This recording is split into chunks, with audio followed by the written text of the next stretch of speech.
low fuel pressure.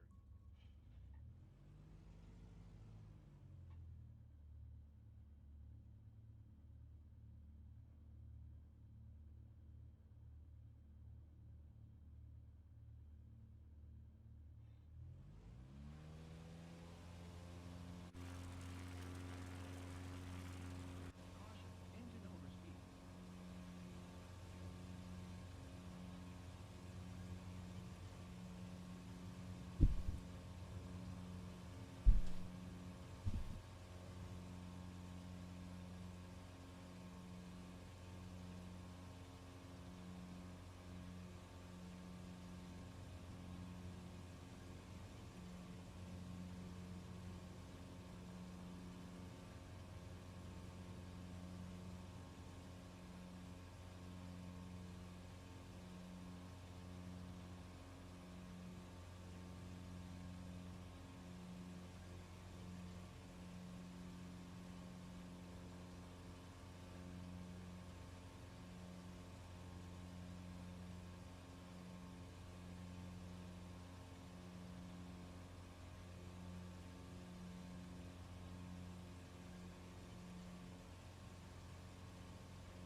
Hey, Corey. Yeah, you should. Ton of fun.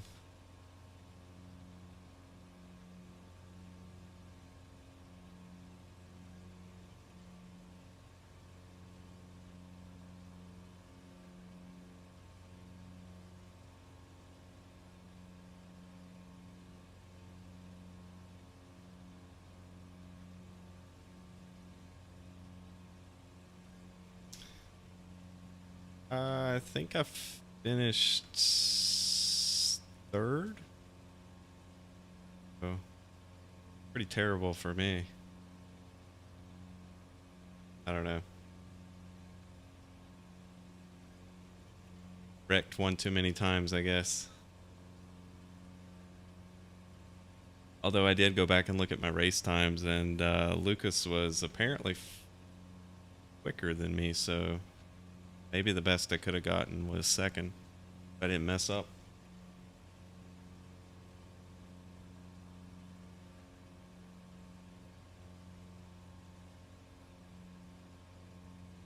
Yeah. Now, the money race I did afterwards in the truck series didn't go as well. Well, I finished second, but first place was the one that got all the money.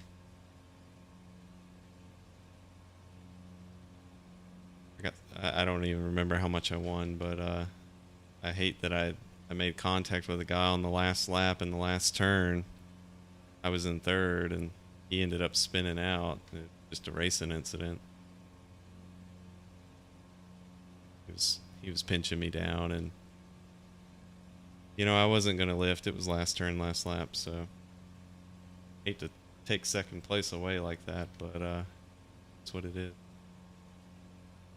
It was at Nashville Fairgrounds, which is a really difficult track to pass at. It's pretty much one line racing.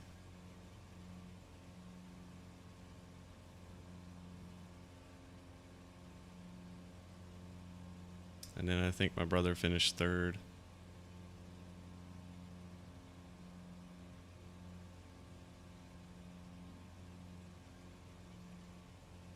Yeah, yeah. I think I get a trophy for that one too, or like a plaque or something. So that's pretty cool. You get some kind of physical. One of the companies that sponsors it's like yeah, it's R&R Racewear, so they are like officially licensed through iRacing to do like printed shirts and things. Uh, Other kinds of. They can print things with the iRacing logo. I think they're like the official merchandise vendor. But anyway, they make some cool stuff, and they make some kind of plaque or trophy for the top three. So that's pretty cool.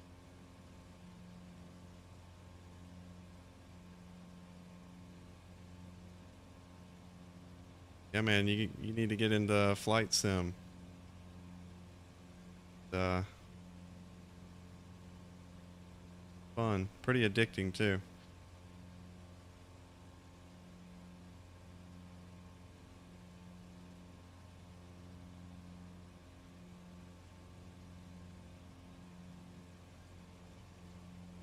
And once you get into this, then you know what the next step is, right? The real thing.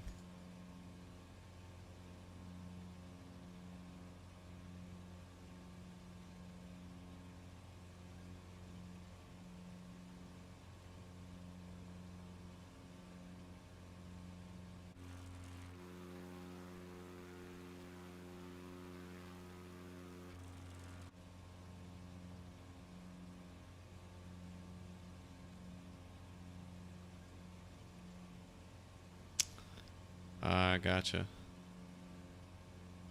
Yeah, I mean, I get, for some reason, I get way more viewers on Flight Sim than I do iRacing.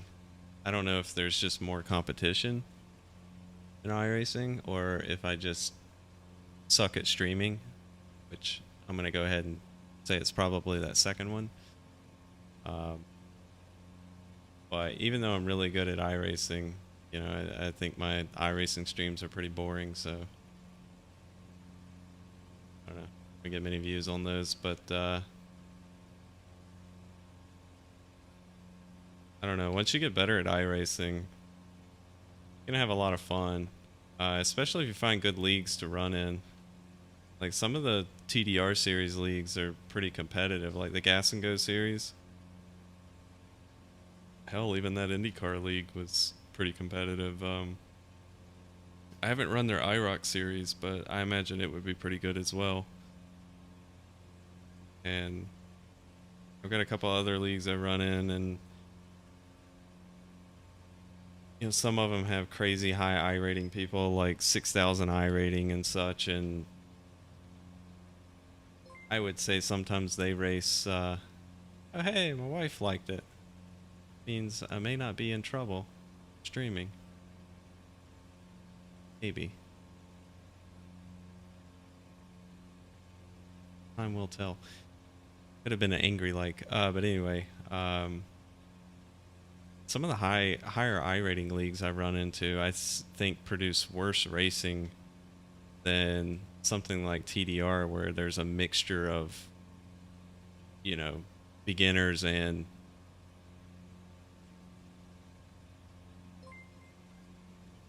hey, thanks Jared for the like.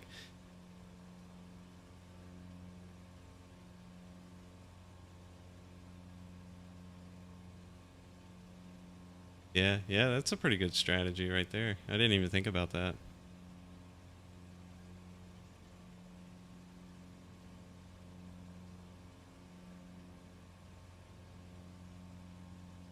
Yeah, and I can't put my finger on what it is either.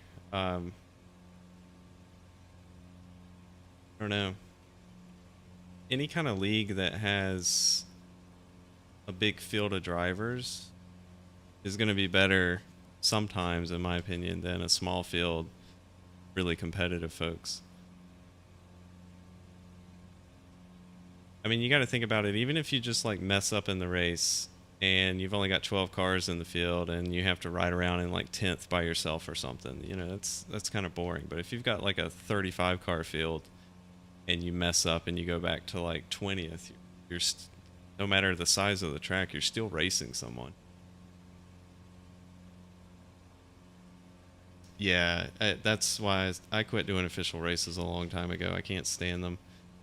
My I rating's only like 3,600, but I mean, I drive at a much higher level. I think my brother's is like 5,500, and I mean, obviously I'm better than him from the past races. But I just quit official races because people just drive stupid aggressive, and I just I don't know. I don't like that. It's like they're dirty aggressive. Yeah, about 3,500 when when I'm competitive against people like 6 and 7,000. Makes me wish mine was a little bit higher. Wish I had the patience to go run more official races.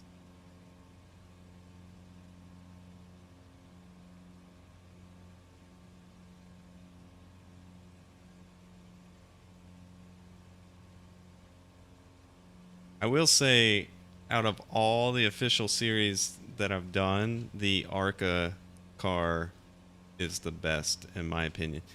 But I will say, if you can get some decent setups from, like, I want to say a setup shop because it sounds kind of cliche, but if you can get some decent setups, some of the open series are pretty fun to run. Yeah, the Arca car, man. I don't know. It seems like in the top split, those are the most fun to drive, in my opinion. Like versus like the A car, the Cup Series car, Xfinity Series on the fixed. Sorry, I should specify fixed. I've never done Arca Open.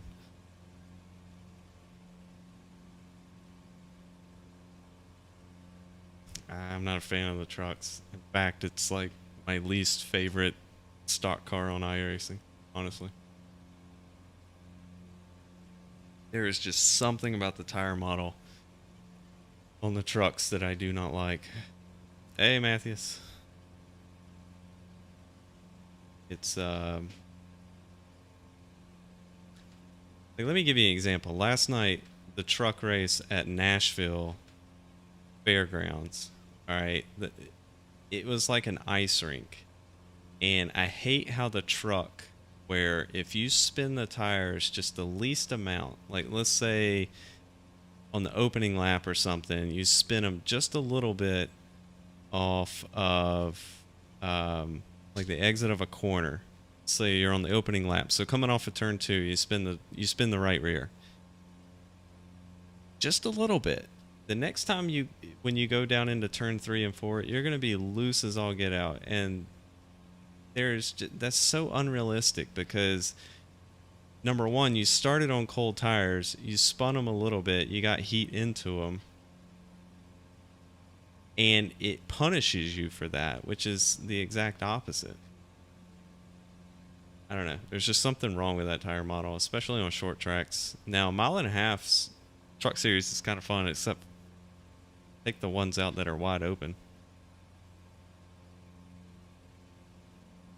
Street stocks are actually pretty fun. I'll give you that. I actually broadcast some races on my broadcasting channel, Soak Tires Broadcasting. There's a street stock series that I broadcast, and they put on a pretty good show. They have big fields. They run all kinds of crazy tracks from like mile and a halves to. They do dirt. They do. Just do. Oh, they did a road course, and road course on the street stocks was a blast to watch or broadcast. I imagine it looked pretty cool in car too to drive. I've never driven a street stock on a road course. I think it was Lime Rock. But yeah, street stock cars are pretty cool. Agree with you on that one. Now the only reason I'm saying the Arca car is fun is because I still think iRacing has problems with the aero physics on like aero downforce. So the Cup car, for example, just drives really weird. Oh yeah, man. Have a good one. What's up, Nathan? DPI are fun. What's is it DPI or DPL? What that is, Nathan? Might have stumped me on something.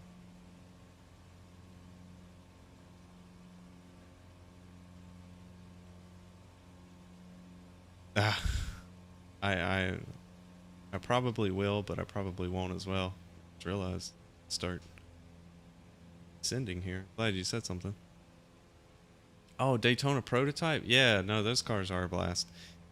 A lot of the road cars in iRacing, in my opinion, are awesome, except for the Formula 3 car. There's something seriously wrong with that one. Again, it's with the tire model or the aero model. I don't know. But the GT3 series cars, man, they're a blast to drive as well.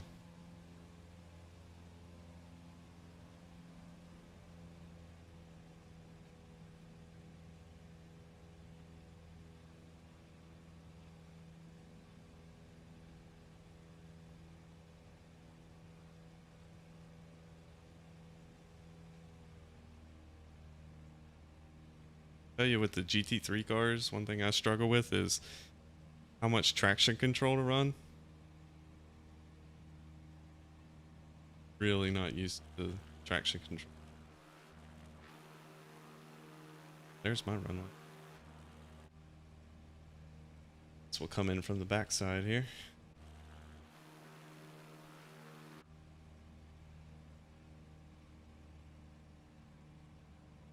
Long Beach, yeah, no, Long Beach that's an awesome track. I love the bumps in it. I think that just it's one awesome track. But yeah, that Ferrari car, some of the GT3 cars are a little weird. I haven't driven the Ferrari. I've driven the Mercedes and Porsche.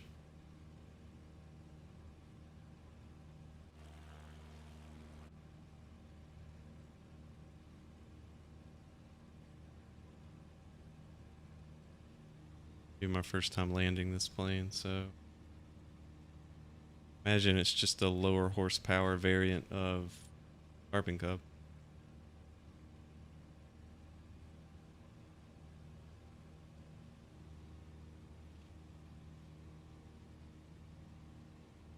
Yeah, final turn at Long Beach is that's a blast. You just got to make sure you have your steering ratio set properly for that one, or you'll be cranking that wheel like a school bus.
Caution, low fuel pressure.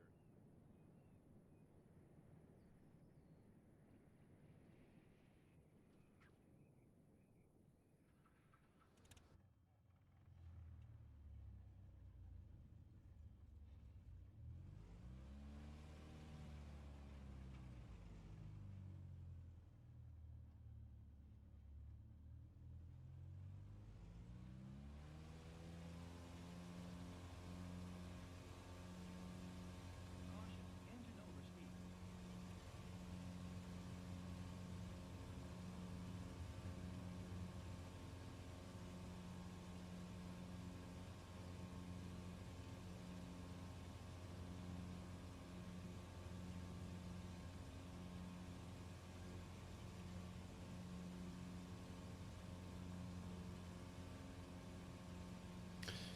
Do any more road racing, Nathan?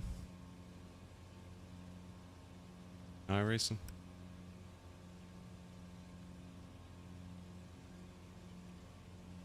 The Porsche, what is it? The Porsche GT3s or the Porsche iRacing Cup. I think that's the one I've probably done the most road racing in.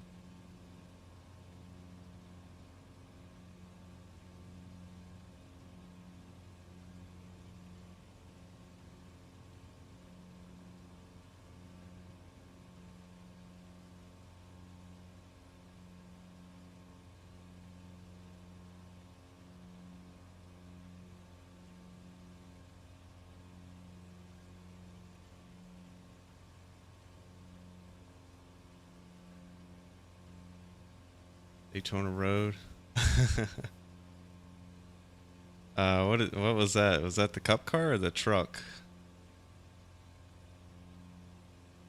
I recognize the time. Sounds like a cup car time. Yeah, okay. Yeah, I love that track. There's just something special about the first turn there. That long sweeping braking point, like where you're braking constantly while turning. It's one of my favorite tracks.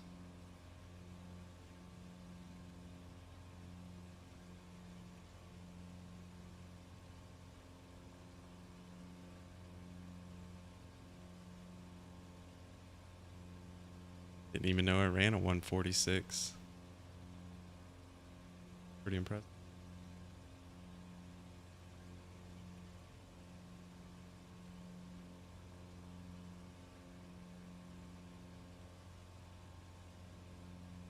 I can tell you one track that I need to I need to get better in is Watkins Glen in the Cup car. I tell you one car you should try out, Nathan. One of the other guys I run a league with, he has a series that runs super late models at road courses. And I've only done one race with them. It was like a practice race, and that was at Watkins Glen. And the super late models are blast on the road course. So you definitely gotta check that out.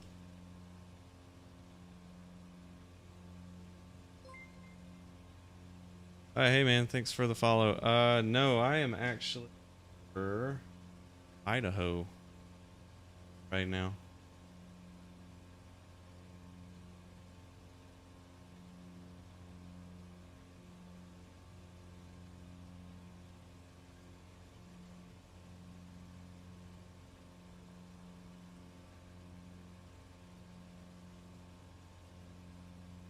Hey, what? I'll do this. What airport I'm at? I'm on the U.S. East. And here, if you add me, yeah, you can spawn on me there.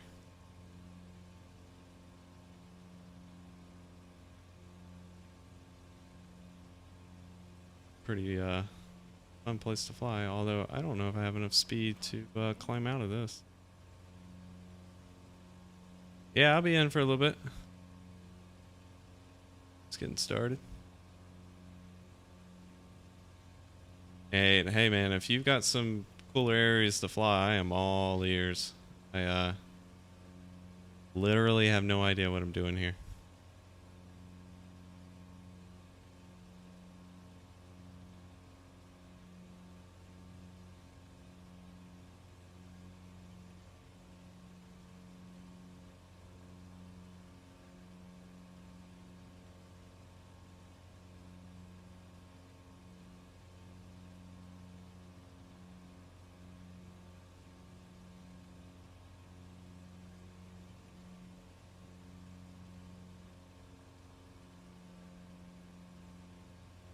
Oh, NASCAR 2003, nice.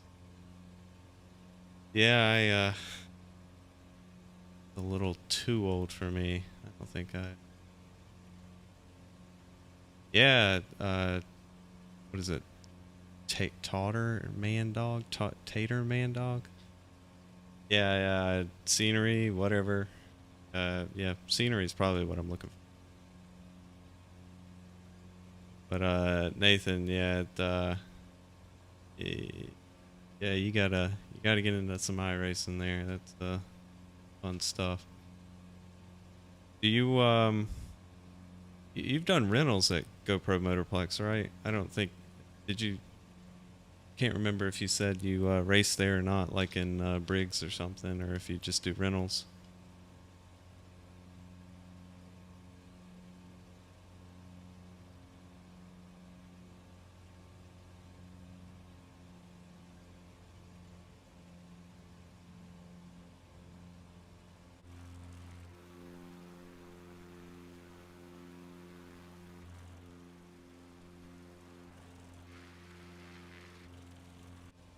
Valley we're in.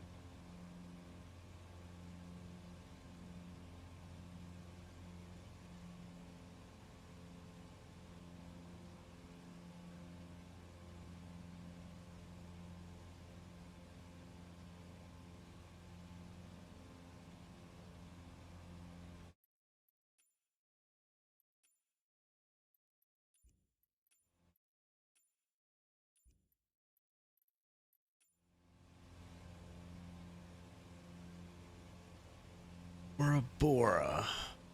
Or tropical spot of New Zealand for 10 out of 10 valleys. Hey, I could do some 10 out of 10 valleys. So New Zealand, you say?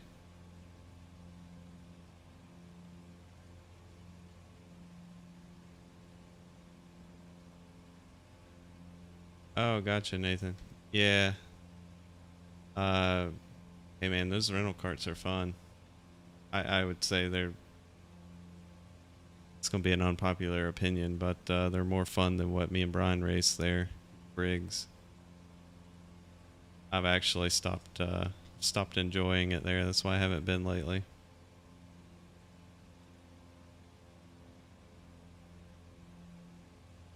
It has.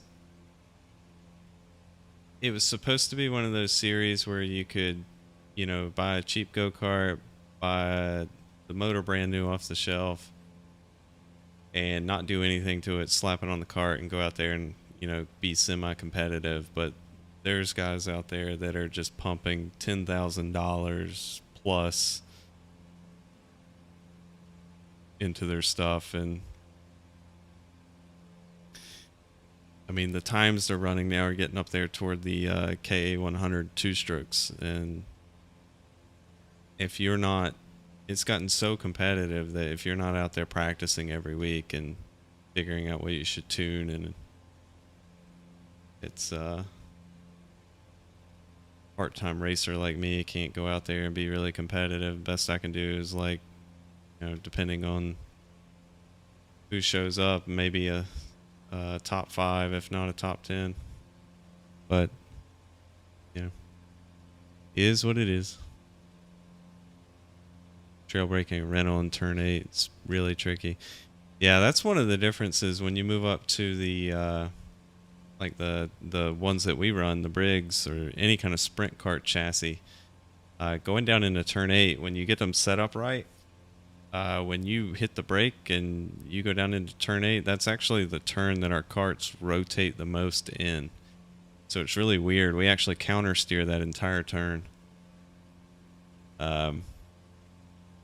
It just, with how we have them set up, as soon as you turn the steering wheel at that slow speed, and you have to turn it so sharp, as you get the inside rear tire just jacked up in the air, and it feels like the cart just kind of like balances on the right rear. It's a weird feeling.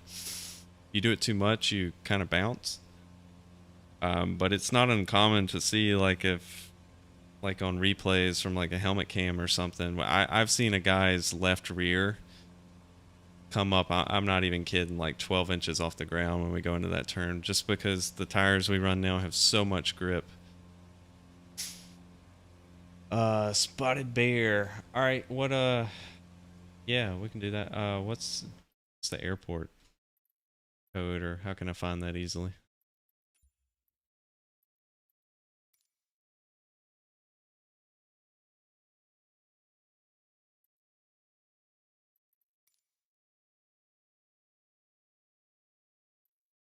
I don't even know where New Zealand is.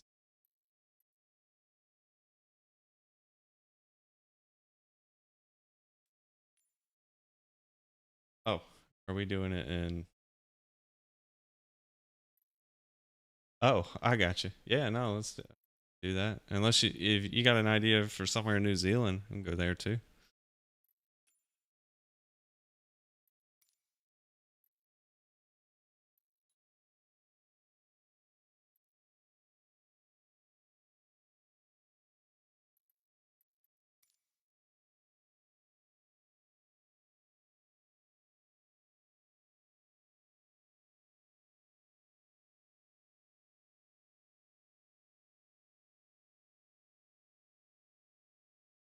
Or do you want to do spotted bear?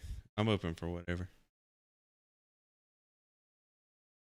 Okay, you pick an airport, New Zealand, and let's do it. Oh, let's do that. Let's do New Zealand. That's you got me sold on 10 out of 10 valleys. Let's see some 10 out of 10s. Take me on the New Zealand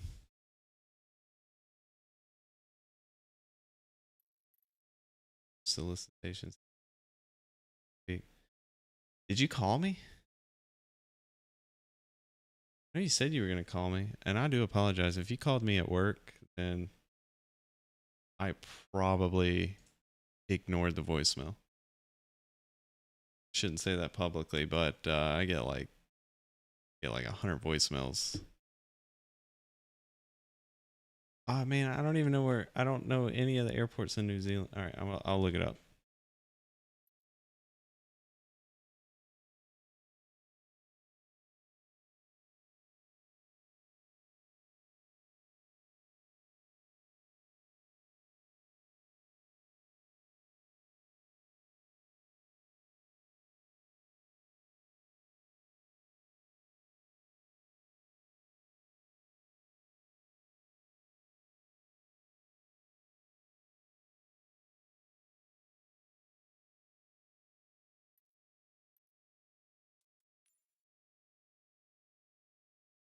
All right, we're gonna take off from NZWS. I have no idea if that's a good place, but that's where we're gonna do it.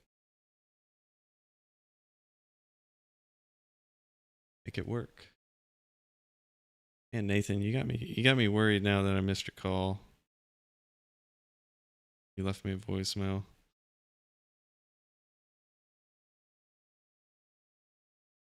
Such a bad employee. I get like 100 vendor calls a day, and they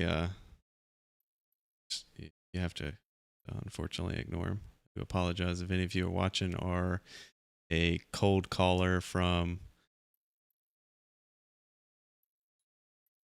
a IT sales company. All right, sounds good. I'll just go ahead and take off, and I'll try to find some valleys, and we'll I'll loading in though. Oh man, am I gonna change the weather? Should be okay. Fly below the clouds. How about that? I'll be RB.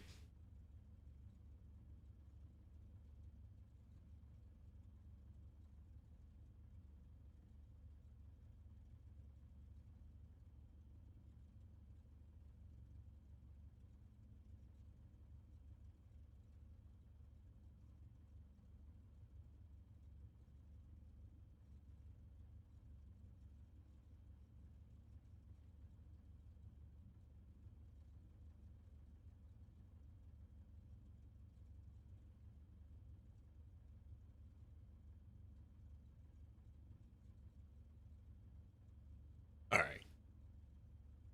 No joke. This stuff right here, probably can't read it because of the green screen.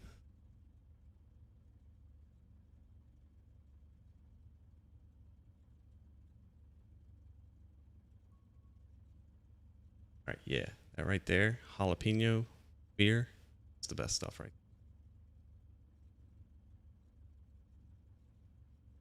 It's the best.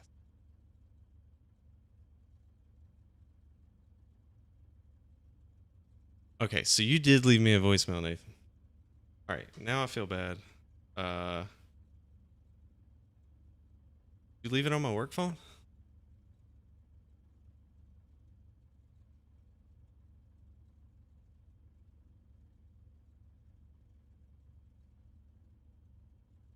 All right, well, I'll do apologize.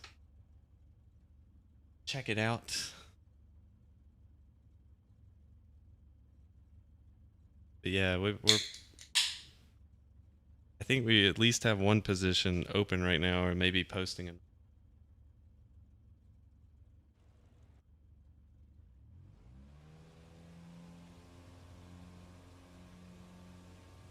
Caution, engine overspeed.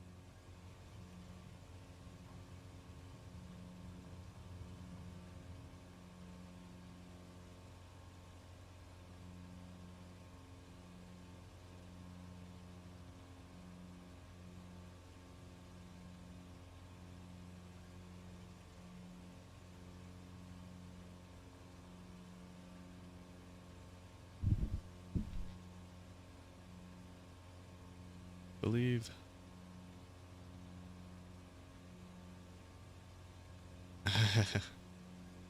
Yeah, yeah. It's gotten so bad on my work phone that like if I don't know the number, I don't answer. I mean, it's the same way with my personal number because you get so many spam calls, but like especially at work, if I don't recognize it, I don't have you in my caller ID.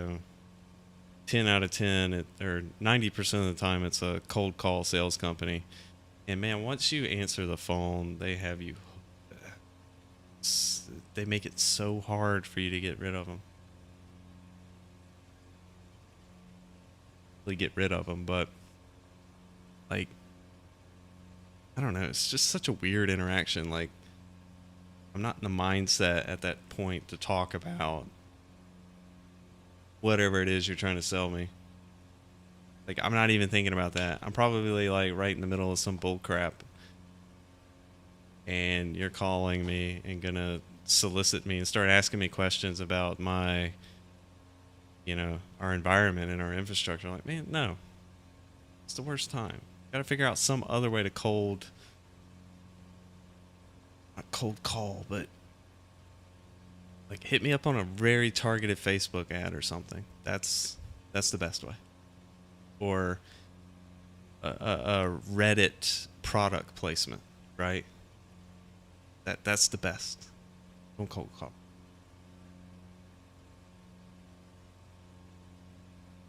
Like go on Reddit, make a bunch of fake accounts, and post on like the sysadmin Reddit that this product solves so many problems that you had, and then have your other accounts just comment on there and be like, "Oh yeah, we use that too," and that's the best marketing right there. Don't cold call people. Not today's age.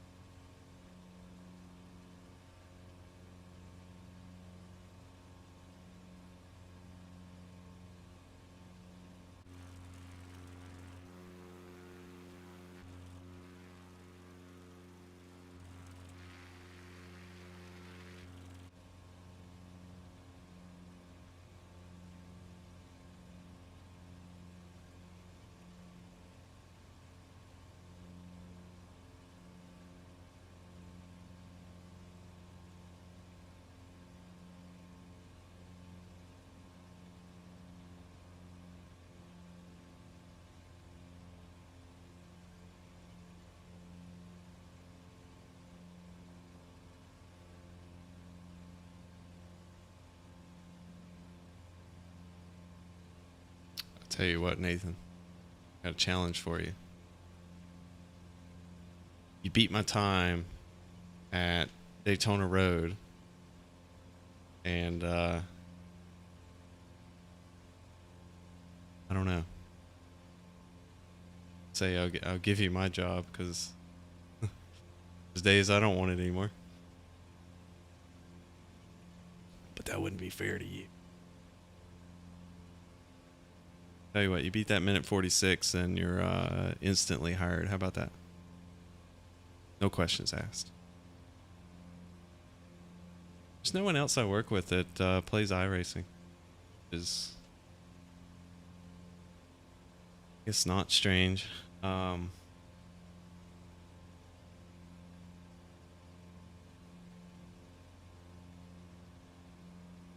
people that knew that played Rocket League too. My brother plays. Get a trios team. Go pro. Or right now I'll stick to flight sim, I guess.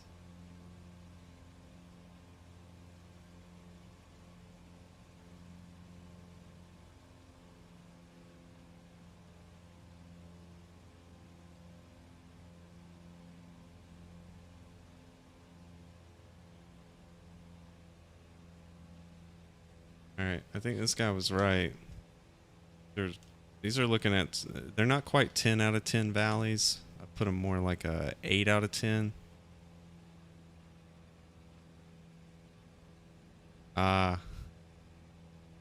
Yeah, I can't say that.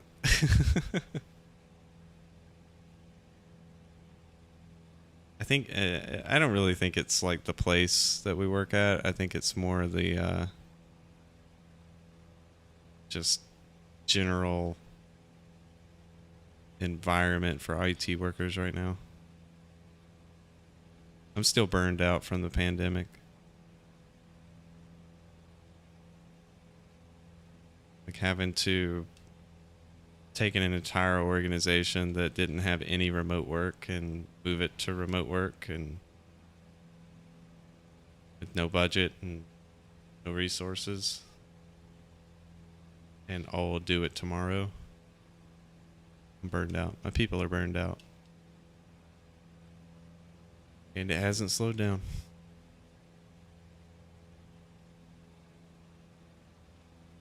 Alright, I think that guy was right. I think these are some 10 out of 10 valleys now. I'm going to upgrade it to 10 out of 10.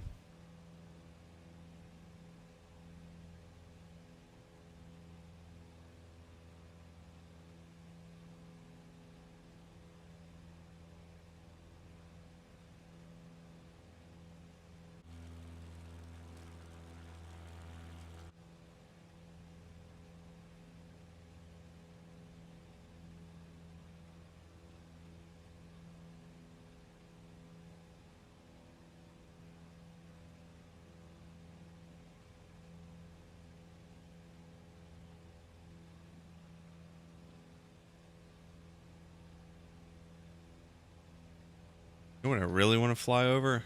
Since we're in New Zealand, I think it was New Zealand, is wherever they filmed The Lord of the Rings. Anybody know that location? Oh, you got, yeah. God, I want to leave the corporate world so bad. My wife owns her own business and it is just awesome.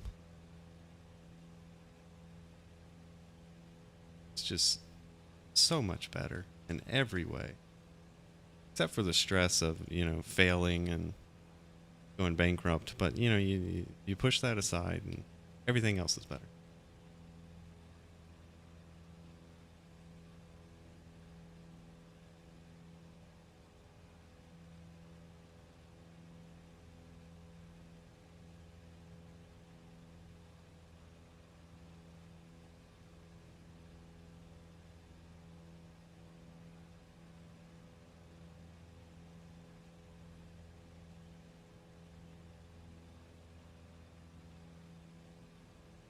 Yeah, let's do that. Maybe the other way around.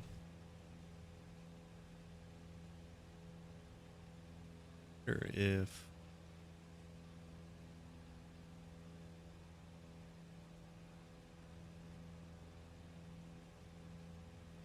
Tell you what, I wouldn't mind going and doing some rental races down at GoPro sometime. So if you ever head that way, let me know. Cool to cool to go down there and have someone to run with. I know my brother won't do it. He's got a shifter cart and all kinds of stuff. He'll laugh at me and say, "You want to go run some rental carts?" But I do think they're really fun. Low grip.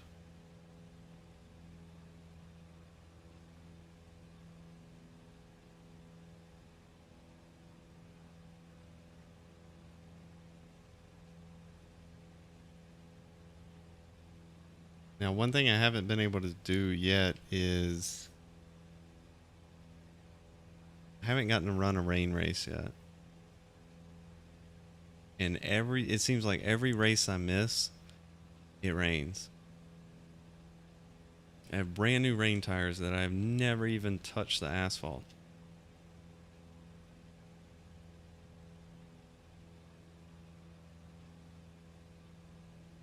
Just think that would be so much fun.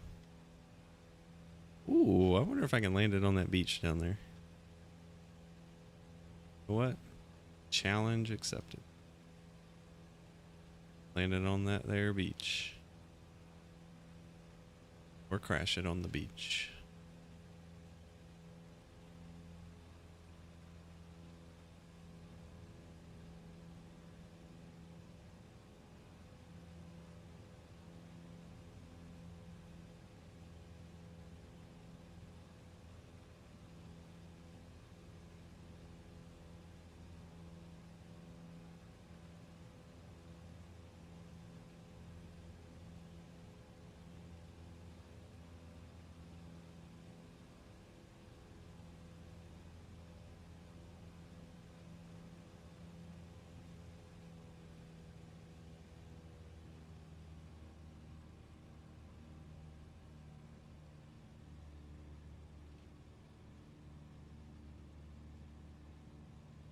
Fog? Oh yeah, fog would be, that would be awesome. Coming in way too.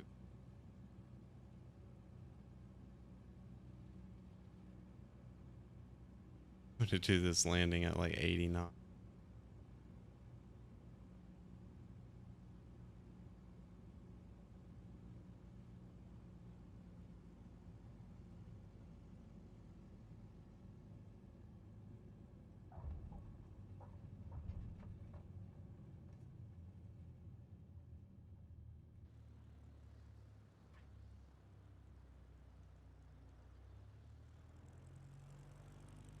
Oh, that was pretty cool.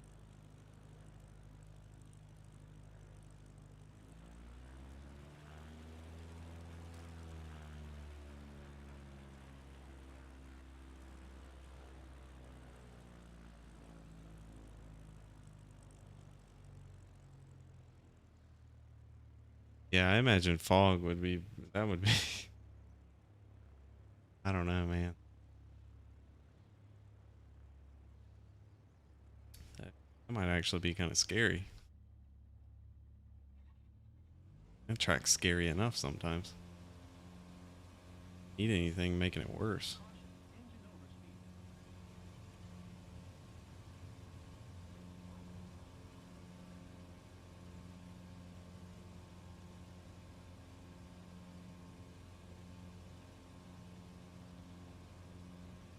Hey, Christian, this is Microsoft Flight Simulator, not Grand Theft Auto.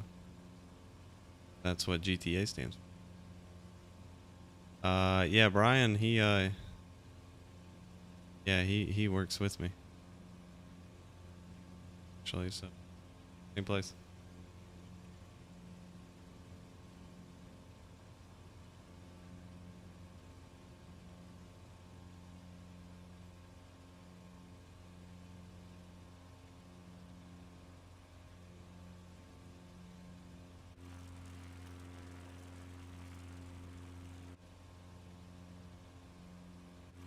Grand Theft Airlines. Oh, that's pretty good. All right, I'm yeah, a little bit of a dad joke there, but okay. I appreciate the like, Christian.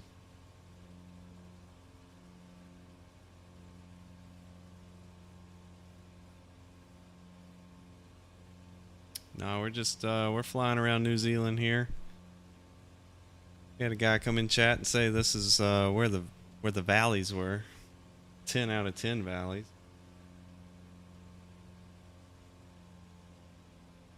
So far, not disappointed. Scenery is pretty fantastic here.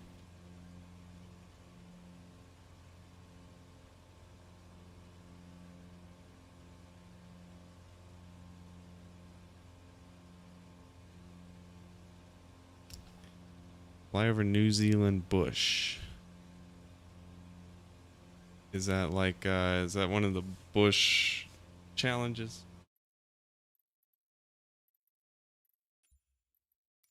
I'll check it out.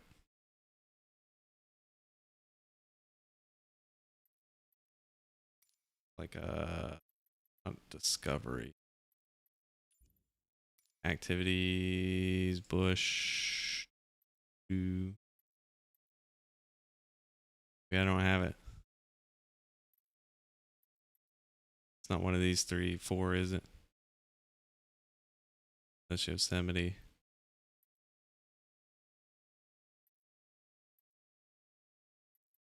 It's not that one, is it?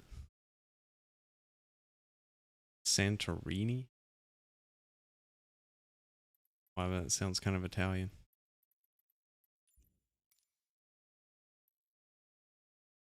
To a different airport. Let's go.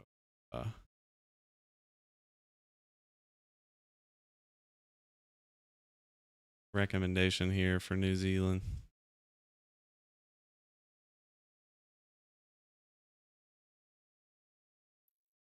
Queenstown.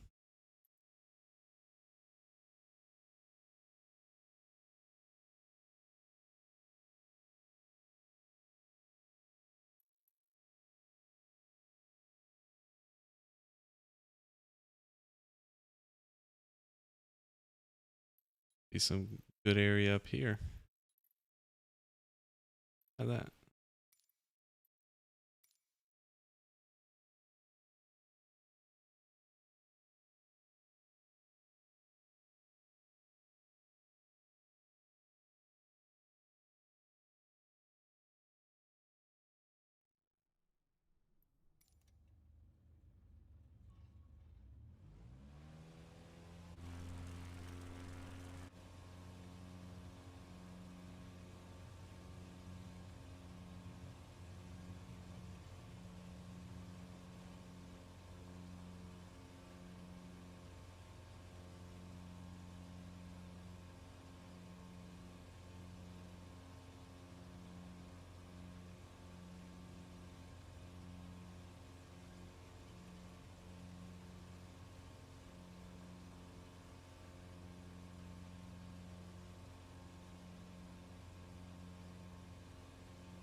Like New Zealand's one of those places where no matter where you go, it's gonna be beautiful. Just went to two completely random places and they're just surrounded by mountains.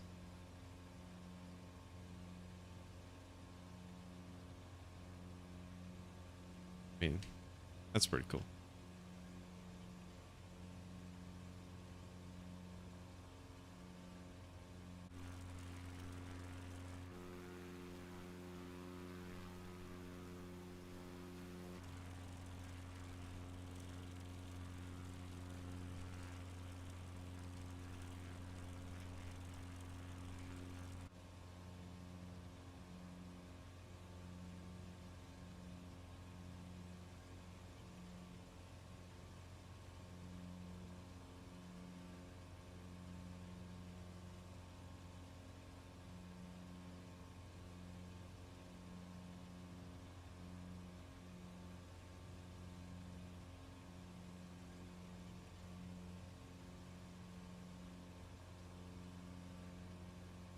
I think Brian's actually doing some official races right now, Nathan. He didn't invite me.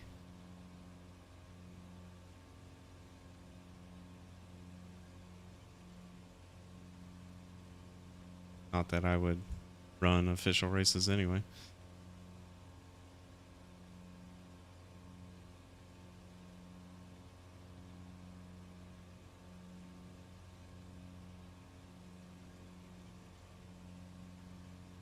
A little windy up here. Hey, Jared, or Jared, Jared. Hope I pronounced that right. Can't tell where you're from.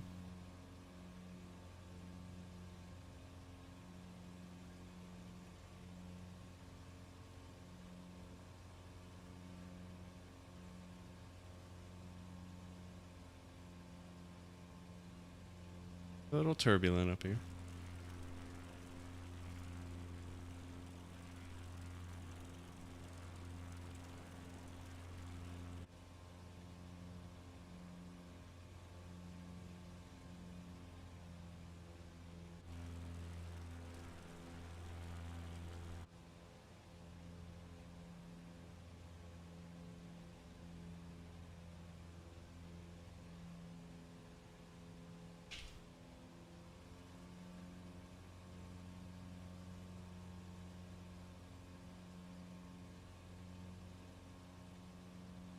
Handsome. All right, can respect that.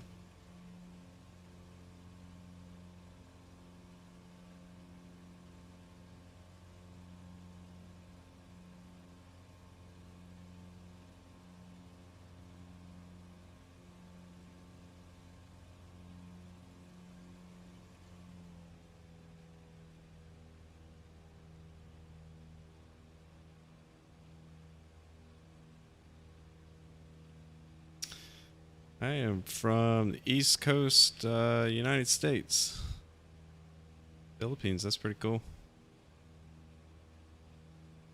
I work with a lot of people from the Philippines. Pretty cool place. Love to visit it.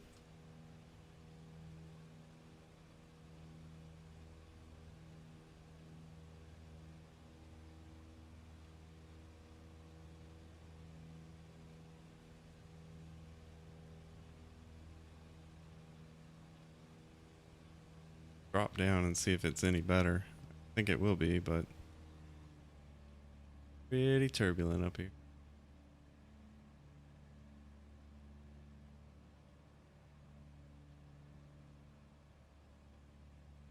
Wouldn't hurt to do a little valley flying anyway.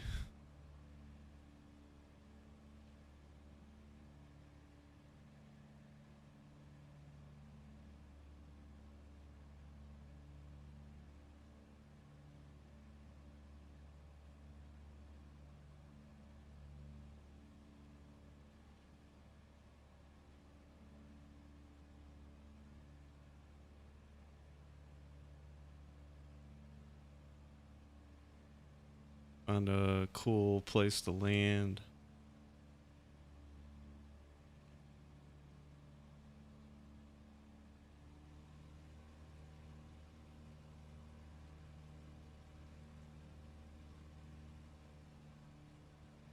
Yeah, it's flight sim.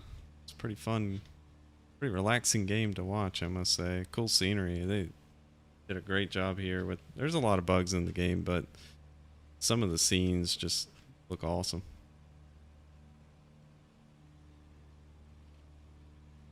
I know there's sometimes when someone's streaming at like they'll show weird angles, like there'll be like camera angle in the belly of the plane or something like that.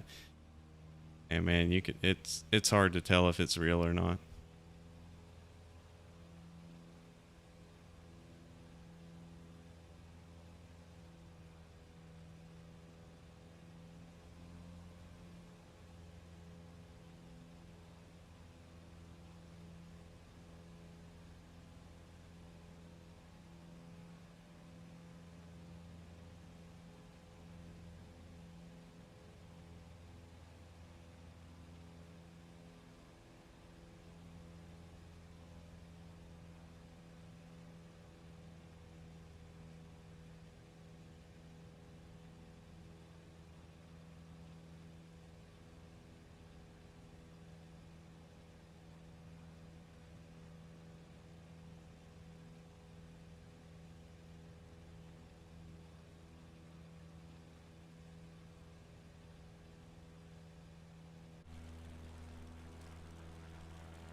I almost thought about taking the ultralight out here and just seeing the wind right now. That would have been a mistake.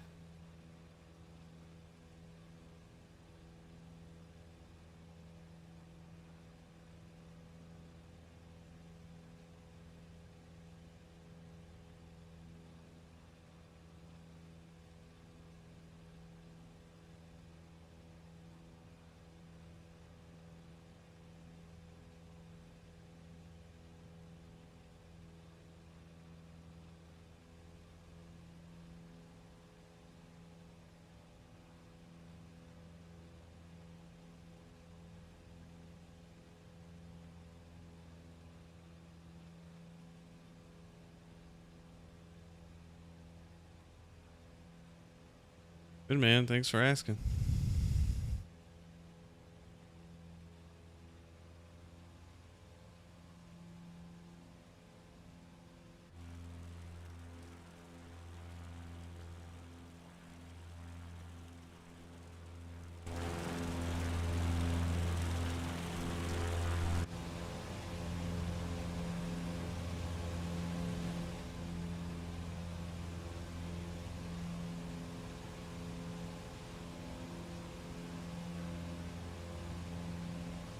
If there's gonna be a good place to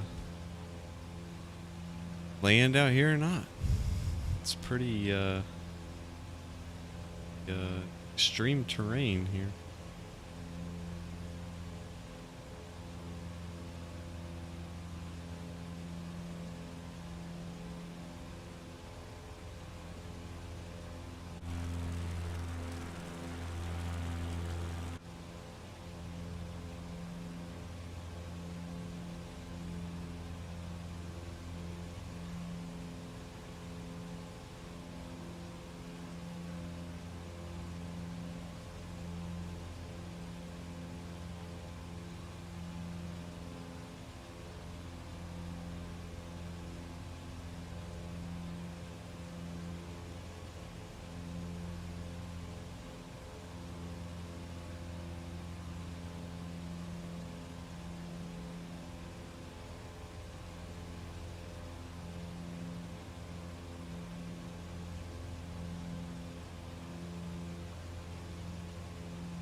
beautiful airplane.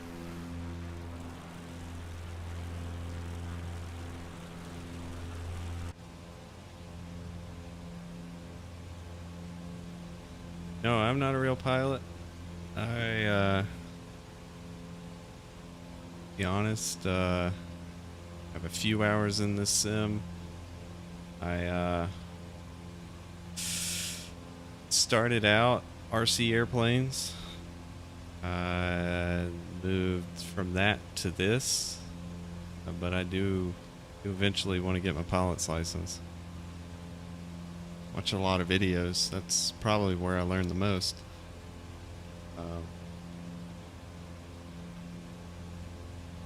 Yeah, I gotta find the time to go get my pilot's license, and that's definitely a goal of mine.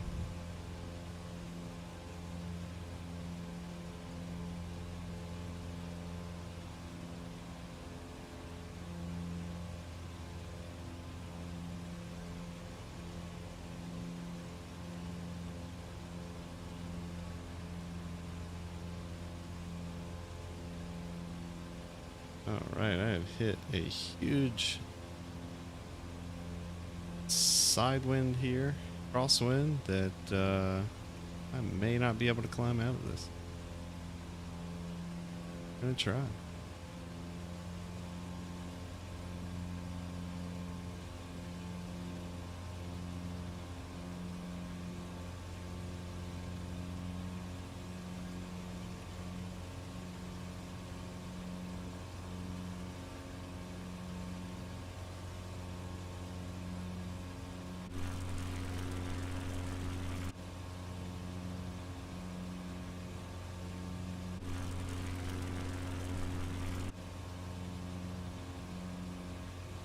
Oh yeah, we got it.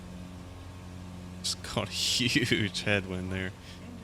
Jesus.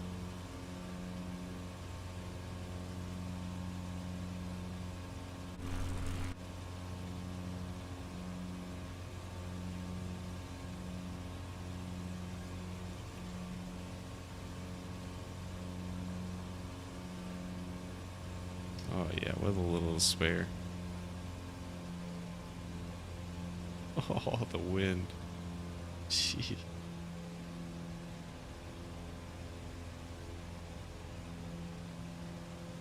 Not imagine doing this in real life.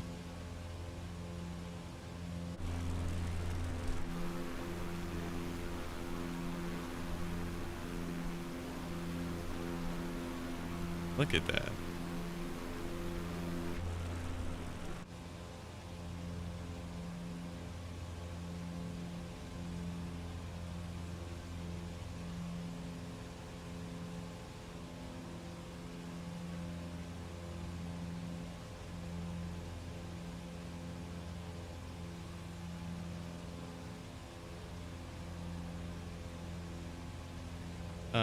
Time where I live?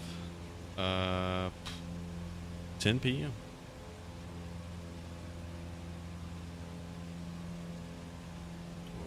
2200 if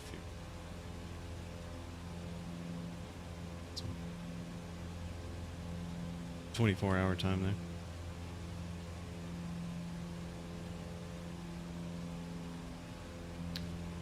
Time is it in the Philippines? See, I think that's what. Is it gonna be like, it's morning there, right? Oh, shut up, Brian. It's an airplane. Yeah, 10 a.m., so I was close. It's an airplane, Brian. You can only go a certain speed. Come on, man.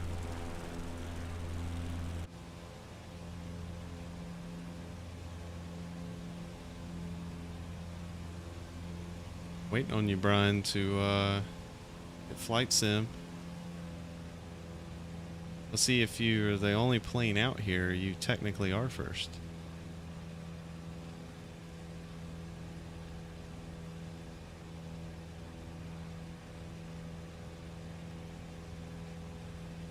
Yeah, your PC would not run it. I only had to buy, top of the line equipment to be able to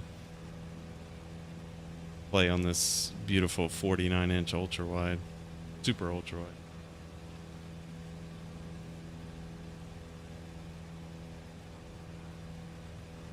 Game is ridiculously unoptimized.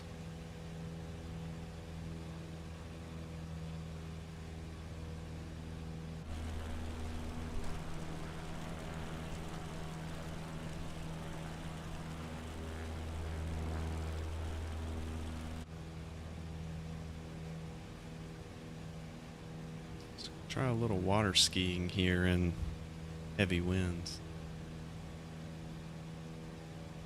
That's smart.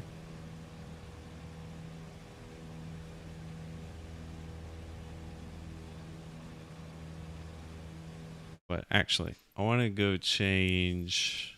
I want to go to somewhere. I want to change the weather.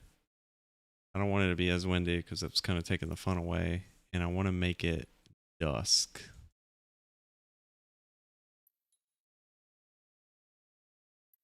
Let's pick a different place here. Like custom.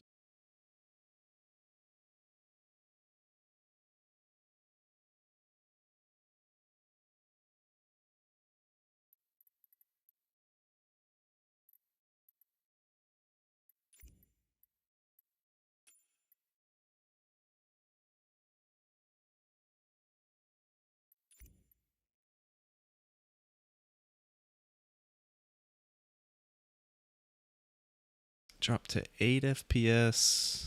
Random at Long Beach. RTX 2070. Yeah, that's definitely not normal.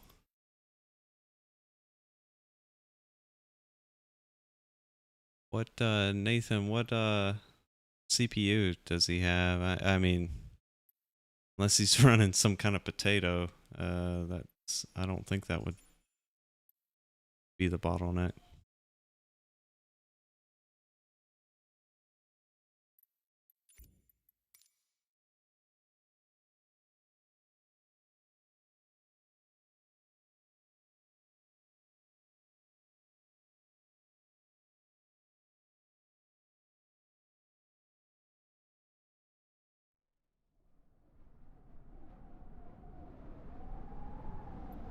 Caution, low fuel pressure.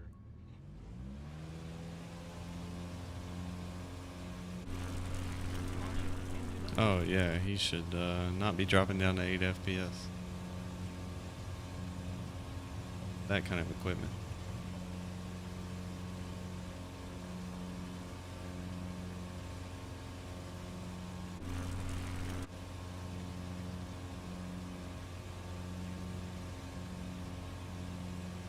I literally just had to upgrade to a Ryzen 5950X, and I've had a 3090 for a while now. Oh, memory. Okay. Interesting.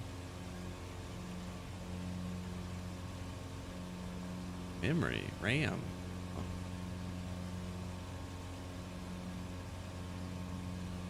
Was it something iRacing was doing? Now, I've had some weird stuff in iRacing before with like if you had the wrong, like I do a lot of I use voice meter and have virtual audio cables, that sort of thing, and if you have iRacing selected to like output to the wrong, like for one of those virtual audio cables, and let's say you've like uninstalled it or something, it would just peg the CPU at 100%.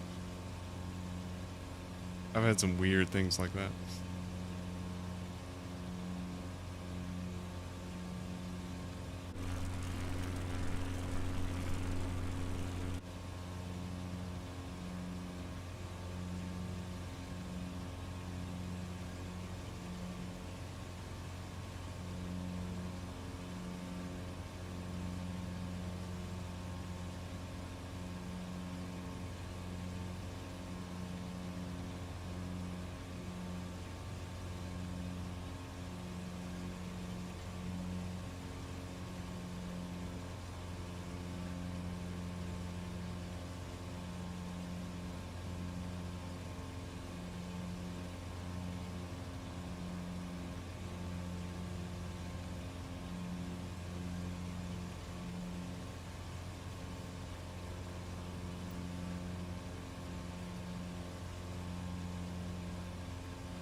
Look at this crosswind.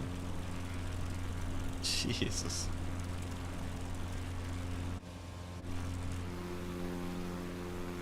That is impressive.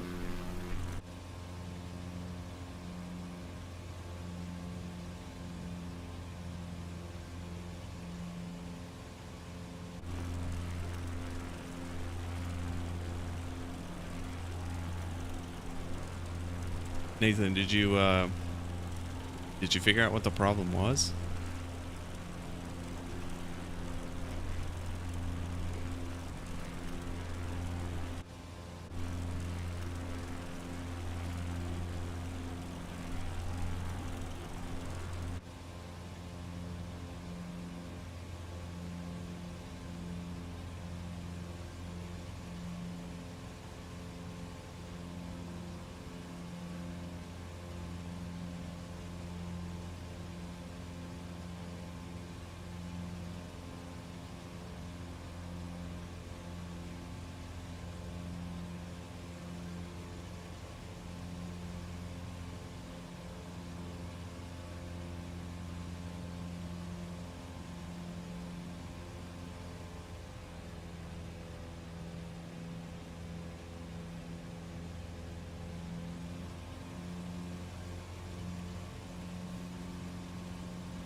Graphic options, slide system, really low, like, oh, okay. How much RAM does he have in his PC?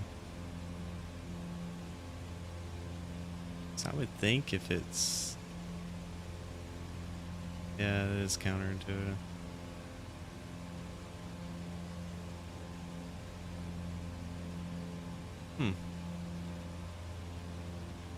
That is interesting. Okay, 16 gig, one screen. Wow. Okay. That,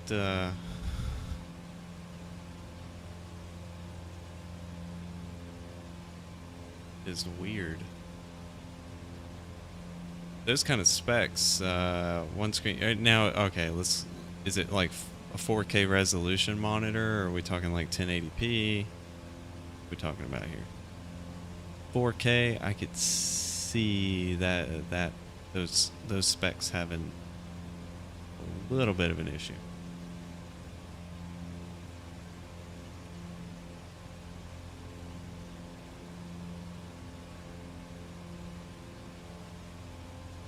I mean, iRacing is really CPU intensive.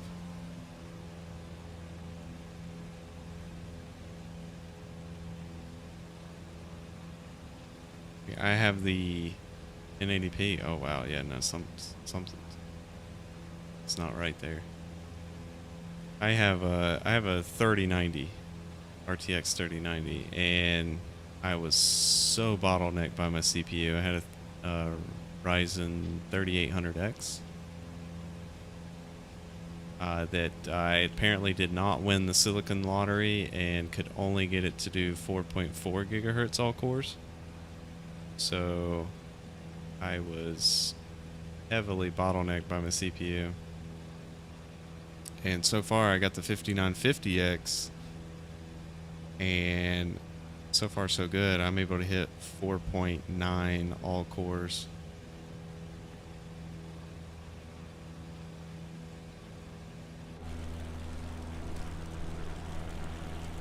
Landing in this crosswind is going to be insane. Now Nathan, you gotta upgrade to either. I wouldn't recommend an ultra wide. I would actually say go triples. So just go triple 1080p monitors for iRacing. That's the best setup. I got an ultra wide for things like Flight Sim and like Rocket League and other games. You know, like some RPG games too. And super ultra wide is awesome for those, but for iRacing or any simulation racing game, a triple screen. Can't recommend it enough.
It's crosswind. It's ridiculous.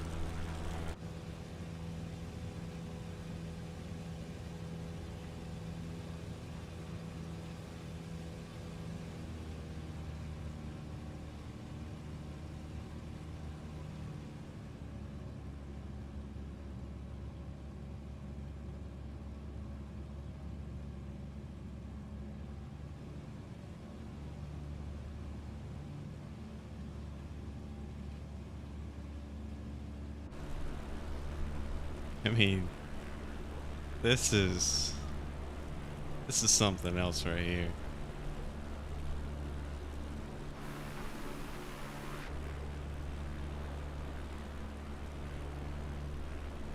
Talking about a crosswind challenge.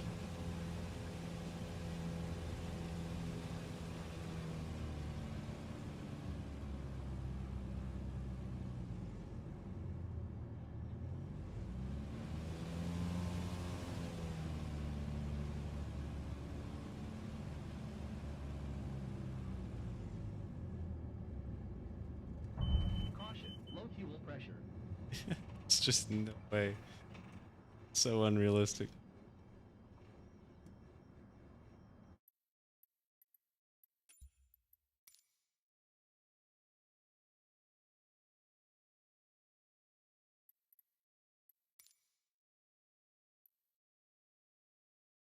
There'll be somewhere else not as windy there.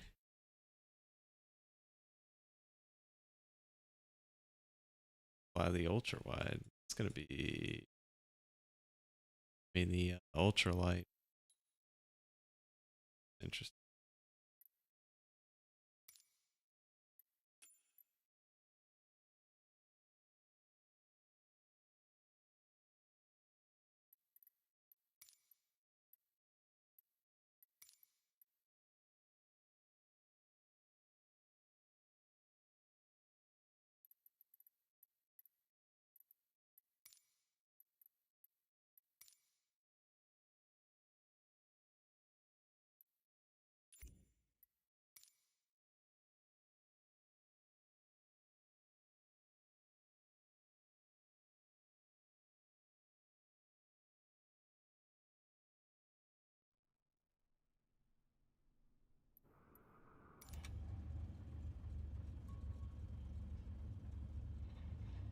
A little bit too dark here. Caution,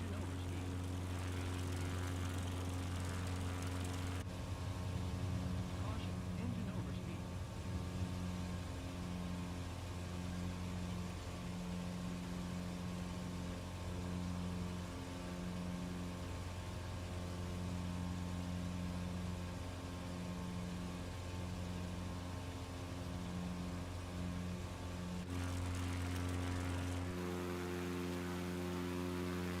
Yeah, it's a little bit too dark. It's Knock that back a little bit. Actually, I tell you what.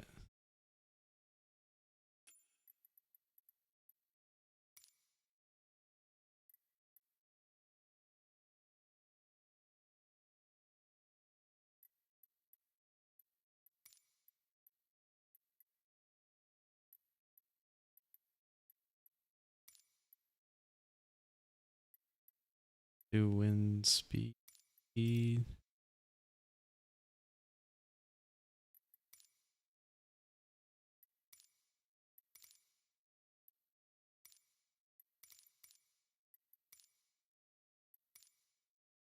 Maybe that'll work there. All right, let's try that. Oh no, I didn't have departure selected.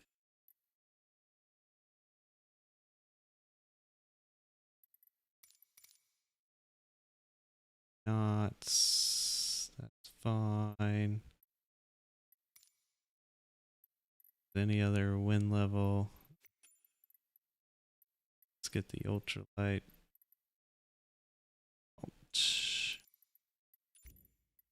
Boom, bada boom. All right, BRB, 1 second.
Second beer recommendation, if you're looking for a light beer, that right there, Voodoo Ranger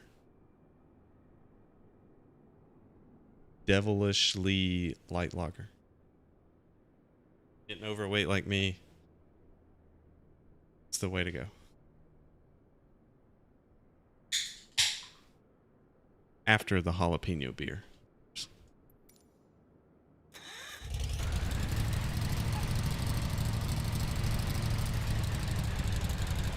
This thing doesn't have a parking brake.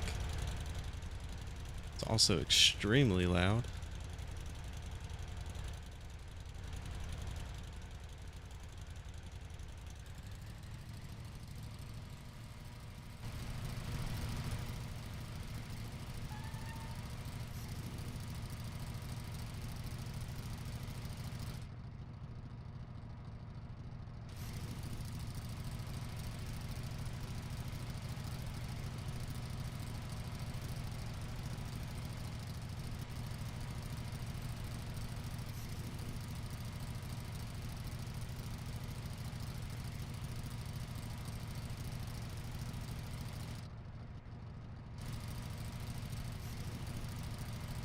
Want to get one of these so bad in real life.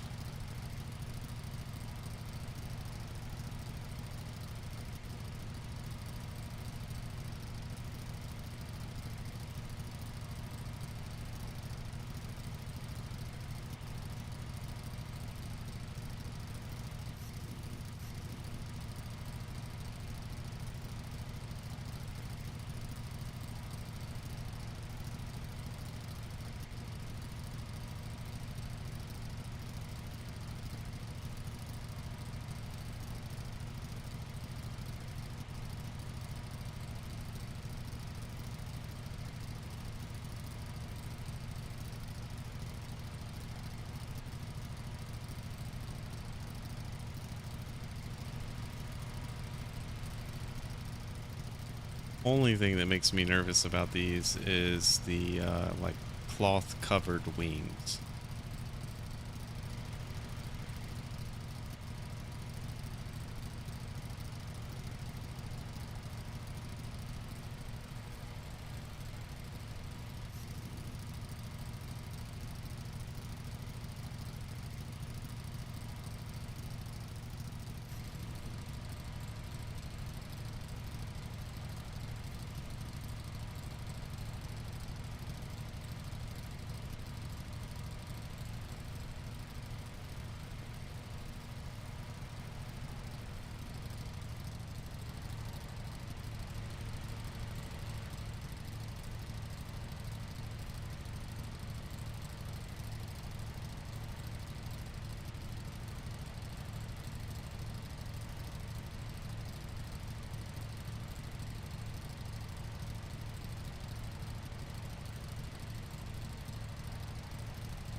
River here.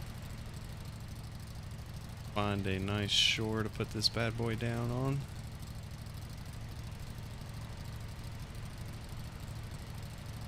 Don't know if that little island there is big enough or not.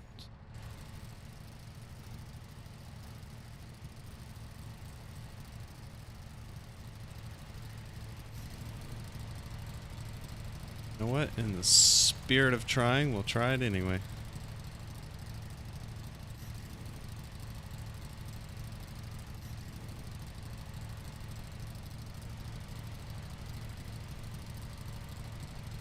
Is this our headwind?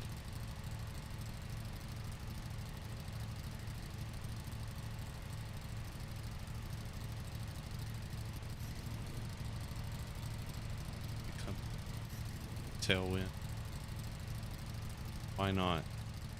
Do something ridiculously hard. Let's make it double hard.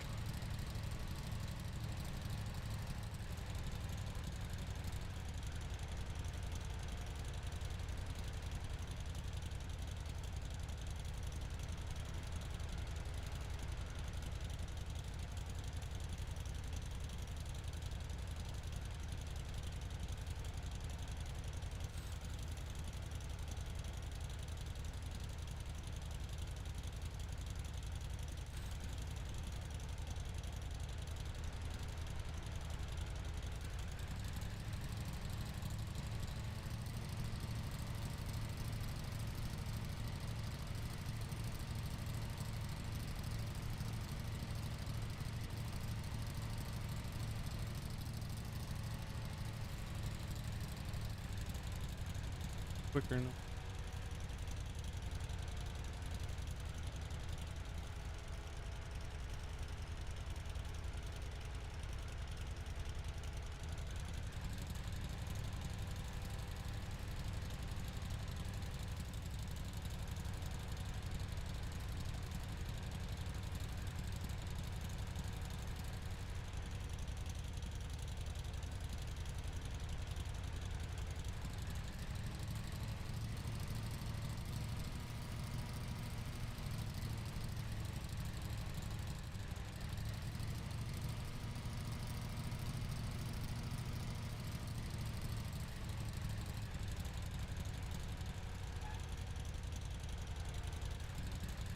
It's a ridiculously short landing.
This right here would be awesome to do in real life. It's flying on a riverbank in an ultralight sunset.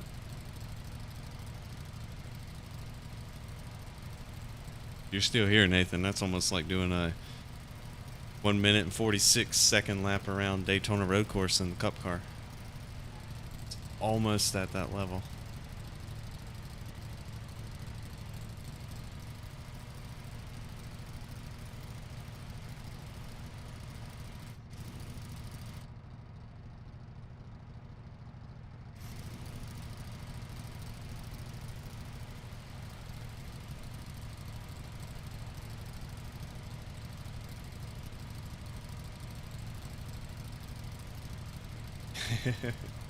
It does, doesn't it? Yeah, the good old Yakin River.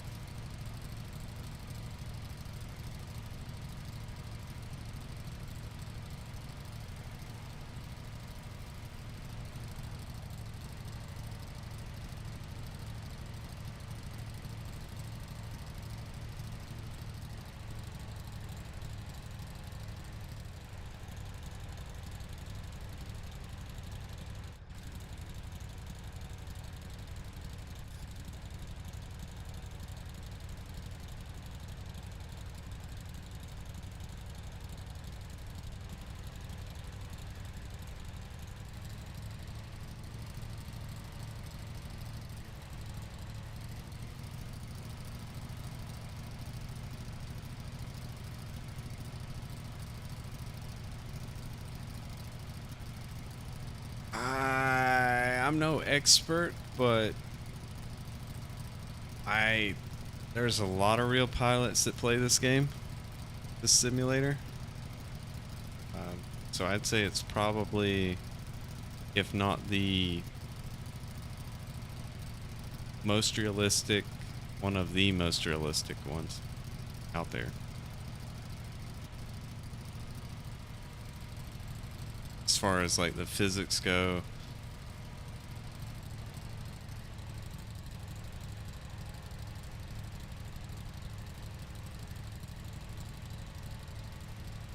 Again, I've never flown a real airplane, so I can't really,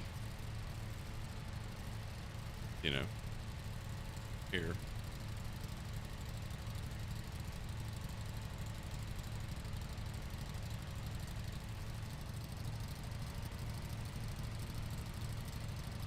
Just know a lot of like the big streamers of flight sim are, you know, real pilots. They, you know, they talk about how good simulator is.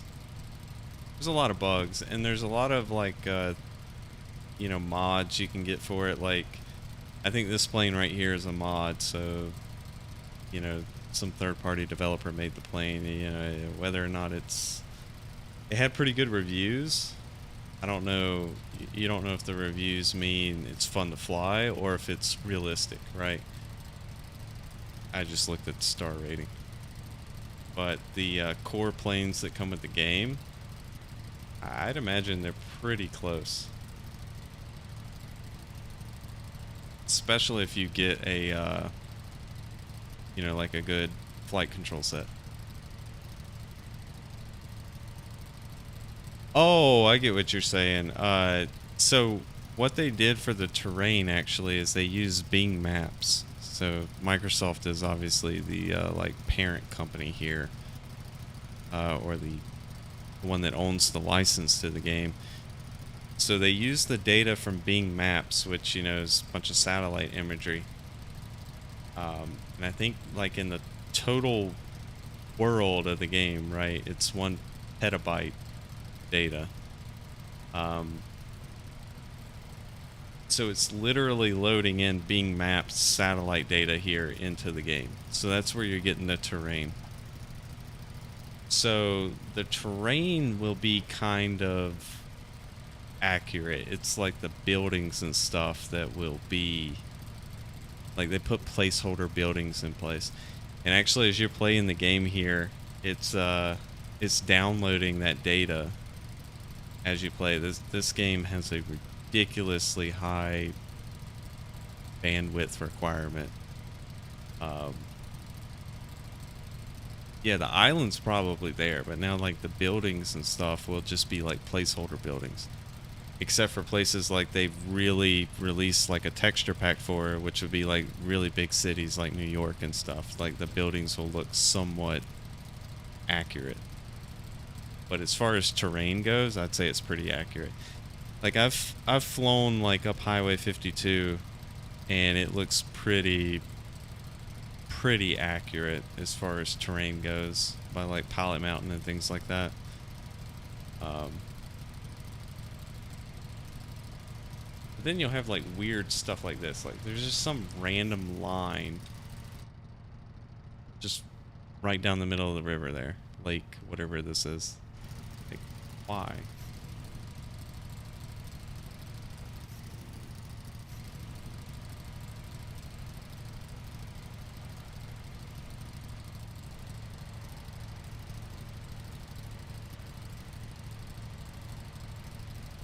Alright, let's see if we can water ski in ultralight.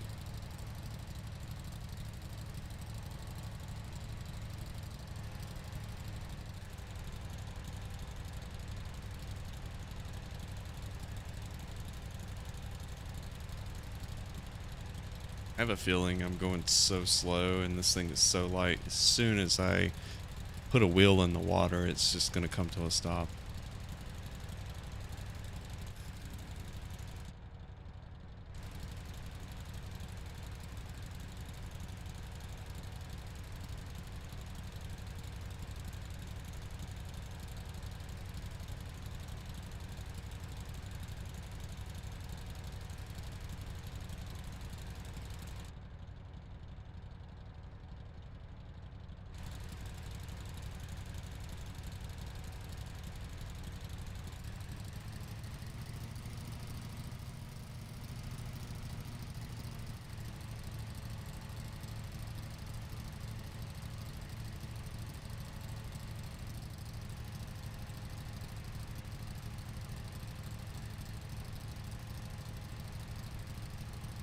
Yeah. Used to doing it in the big bush wheel planes.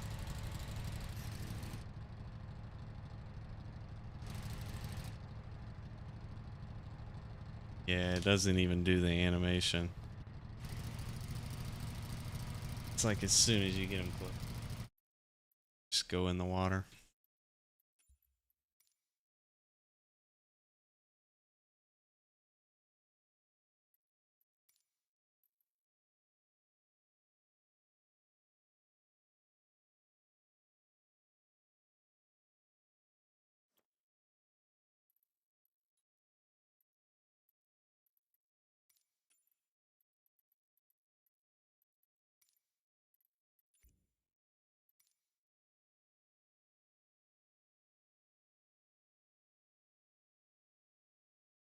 Yeah, man.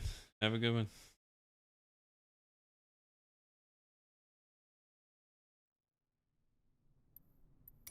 Caution, low fuel pressure.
Anybody has a good place to go check out, I'm all ears.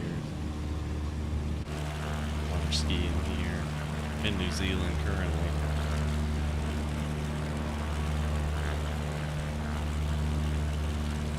I'm near Queensland.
Engine overspeed.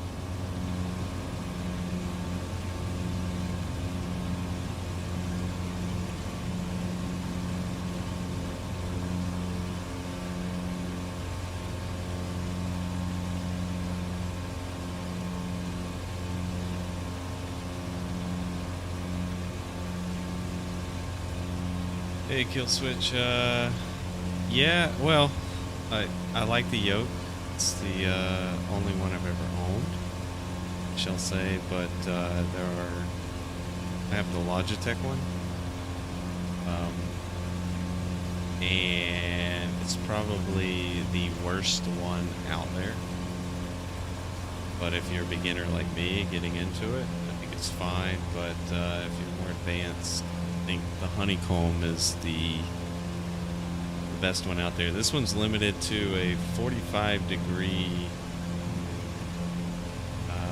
aileron, and the one thing it sucks about it, and you can sort of get it out with messing with the sensitivity settings, but once you turn it past, like, I don't know, 60% of what's available, the remaining 40% will just be extremely amplified. So it's not that realistic. I only got this one because I got into flight sim last year, like at the height of the pandemic, or well, not the height, but like late summer, early fall, and you could not get a Honeycomb. They were back ordered for like 6 months. So Logitech was the only one in stock. That's why I got it.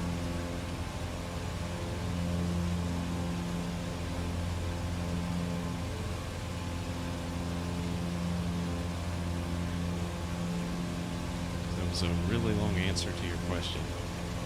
I want one better, but I put the money in this one. It was the only one in stock, and it's fine for me right now because I'm not a real pilot, and it's the only one I've ever experienced. So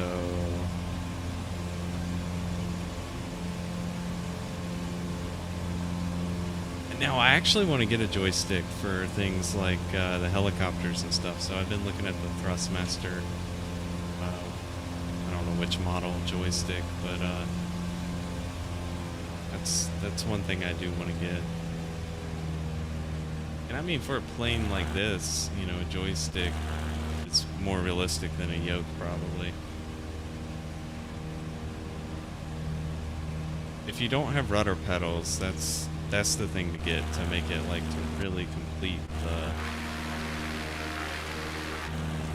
you know, like the realism. So, like, even a joystick with good rudder pedals is gonna be pretty good.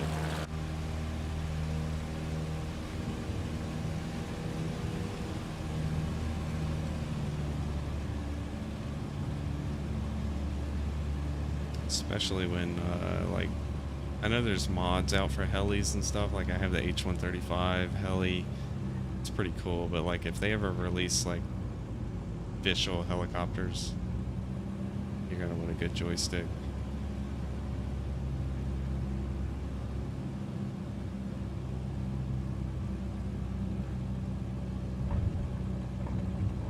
If you're into, you know, yoke flying, Logitech one isn't a bad option.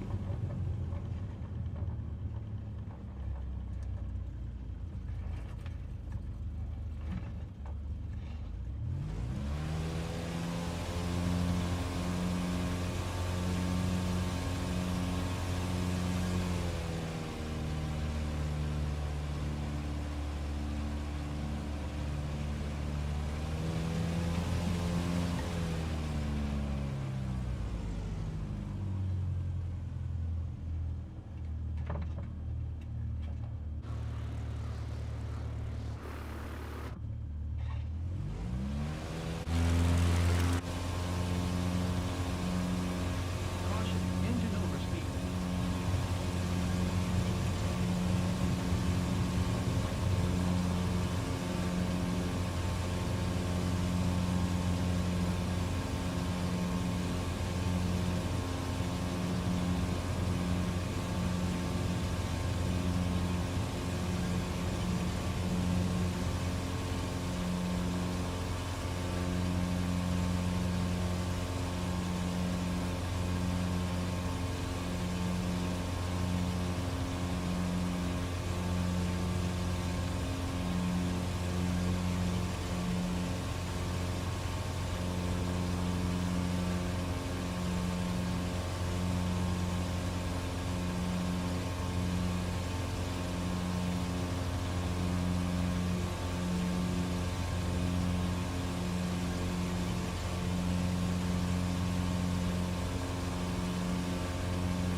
Version of the game.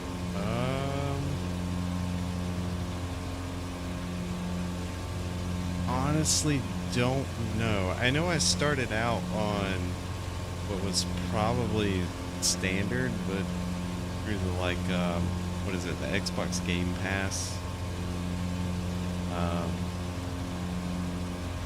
feel like I bought one of the, I feel like there were 3 versions, like premium, something else. Honestly, man, I would say go for standard. The game has a really good modding community, and there's a lot of cool planes out there for free that you can get and download. I should have asked what platform you're playing on. If you're playing on PC, I have no idea about installing mods on the Xbox, but I think you can. But I don't know. The caveat is if you want to buy some of the planes through like the store on the marketplace, they can be pretty pricey. I mean, like $15 to $30 a plane, and I think you get quite a few with the premium. So honestly, I don't know. I can tell you, I started out on standard. I don't know what I have now because I ended up having to buy it because I got rid of the Xbox Game Pass. I might have bought premium. I probably did buy premium, but most of the planes that I fly are free mods that are available. Like Carbon Cub X Cub is one of my favorite planes. You got the Savage Gravel, that's a fun plane if you're into like bush flying. This one here is a pay. This is what the A1C Husky, I think it's like a $10 plane or something like that. But I don't know if the game is honestly still on Xbox Game Pass. I would check it out first because I think it's the standard edition, and like Game Pass was like something stupid like $3 a month or something when I did it. That's a good way to like try it out and see if you like it. I started out on a controller, playing with a PS4 controller. I mean, I still had fun, but very quickly realized I wanted the yoke, so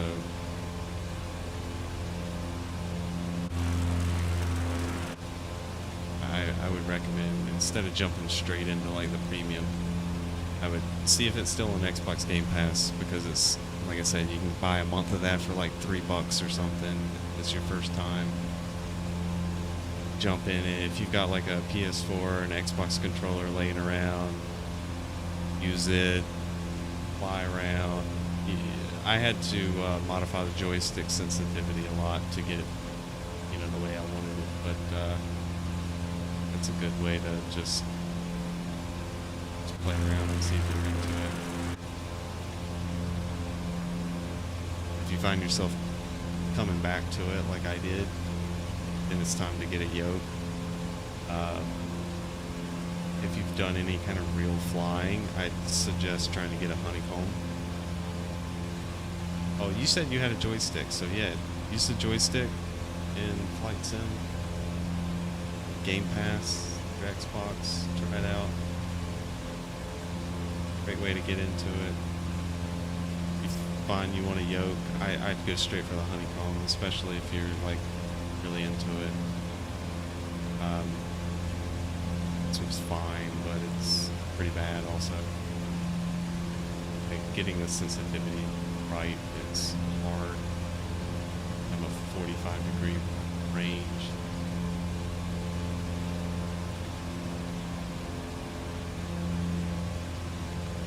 But it's better than nothing.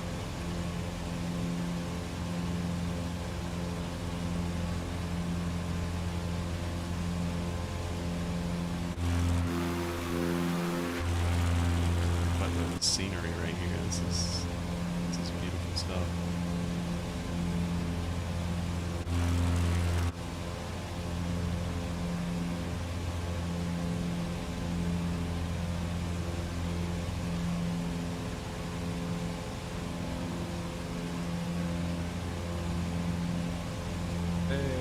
Toward Queenstown. Didn't even know I was, but I will land at Queenstown Airport there.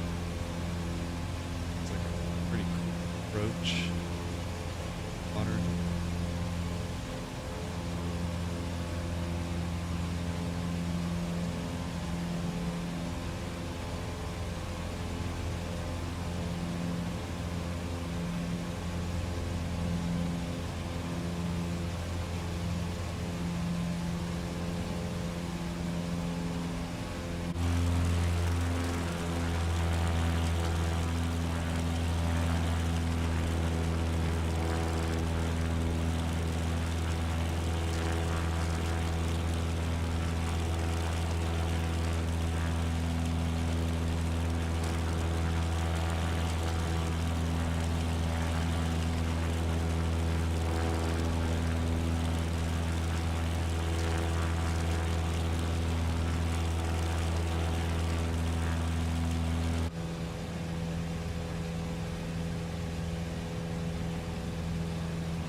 some people hanging out over that one is still.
Land over here, and then go find some off the wall locations to land. That's the STOL capabilities here of this Husky.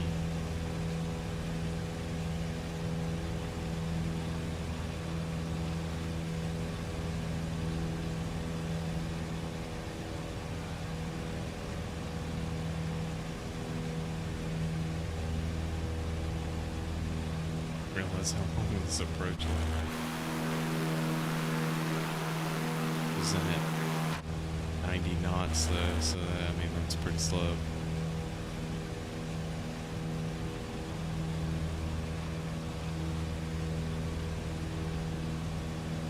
Love bush planes.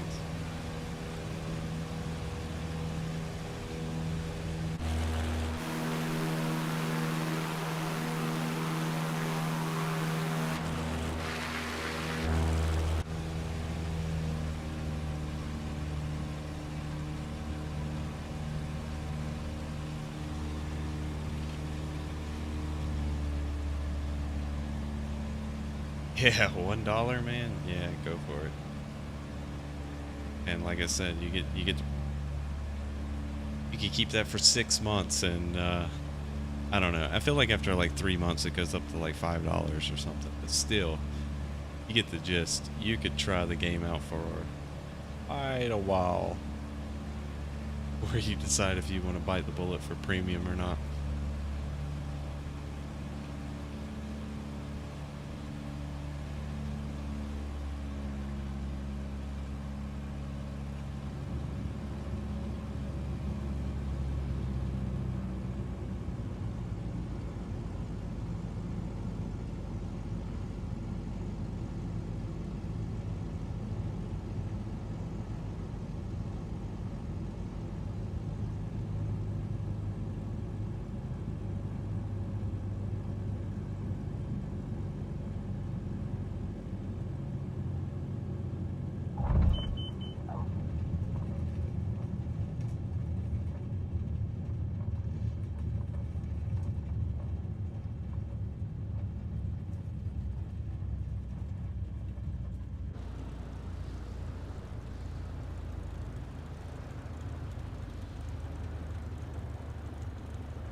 Long distance navigation. I mean, I've played around with, I don't know, like some regional U.S. flights with like a Airbus. Um, I don't know. This, like, bush flying is just so much more entertaining to me than that stuff where you just, like, you climb, you take off, you climb, you put autopilot on, and, you know, you autopilot until it's time to descend, but really just approach. And, I don't know. I've done it, but, it's just not as fun to me. I will be right back, though.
Big jet. Airline.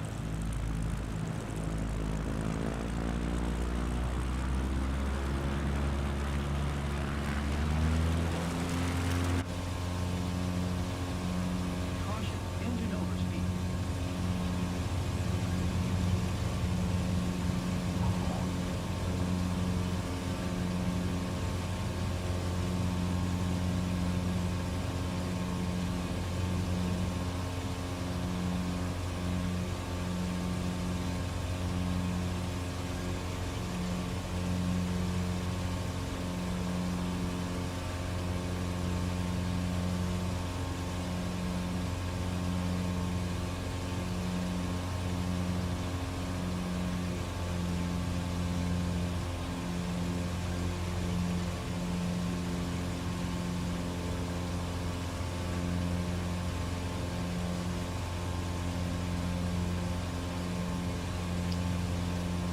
Yeah.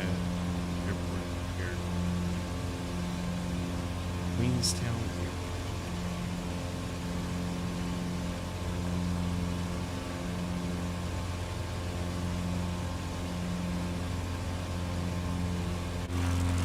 Terminals through here.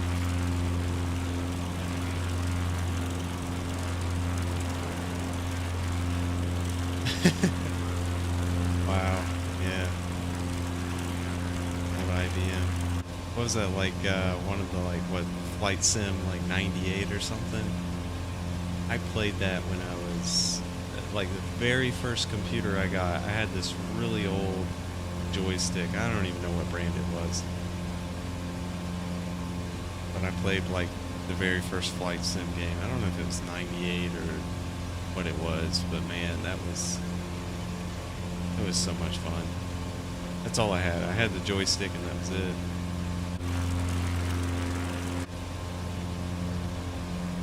But yeah, I mean, doing like there's some, like in the game, go do some of the bush flights, once you get used to the controls and stuff. They'll have you it'll test like your navigation skills and stuff. Put you on some long, like 1 hour flights or whatever. It's pretty fun if you're into that kind of stuff.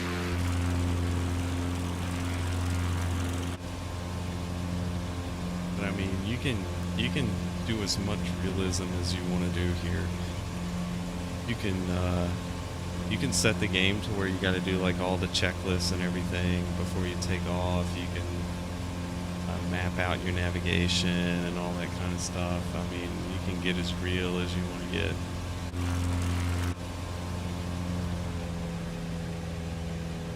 I think it's an awesome simulator. It's like the best of both worlds. If you just want to be like me and just jump right in and fly around New Zealand and see some stuff, you can. But if you want to do like a super realistic, like cross-country flight, map out all your navigation and everything, you can do that too.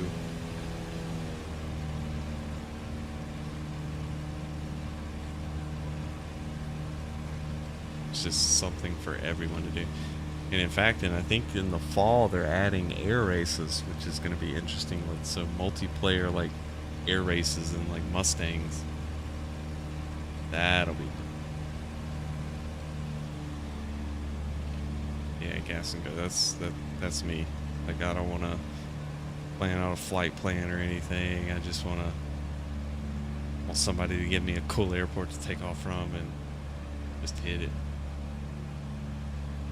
Is this one, this one's cracked. Alright, I'll bite. Caution, engine overspeed.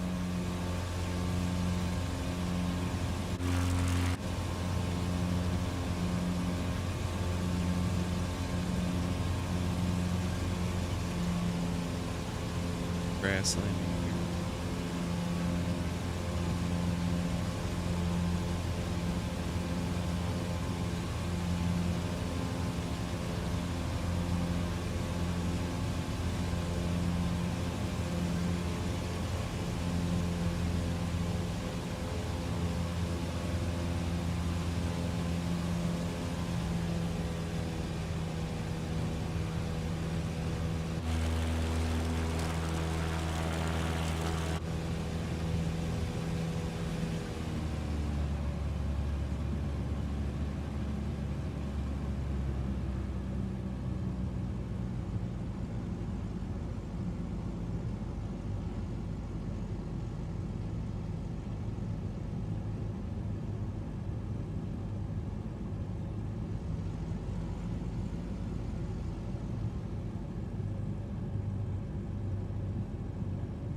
Alright.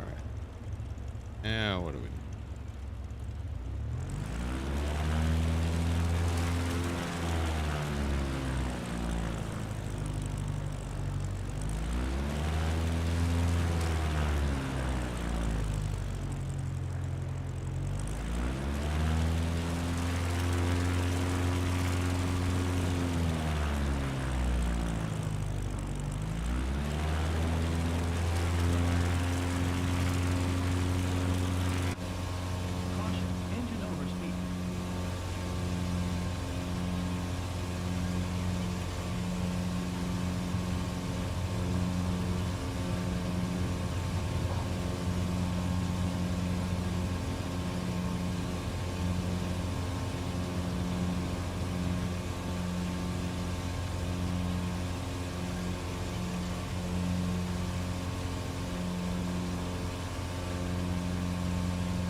water skiing, shall we?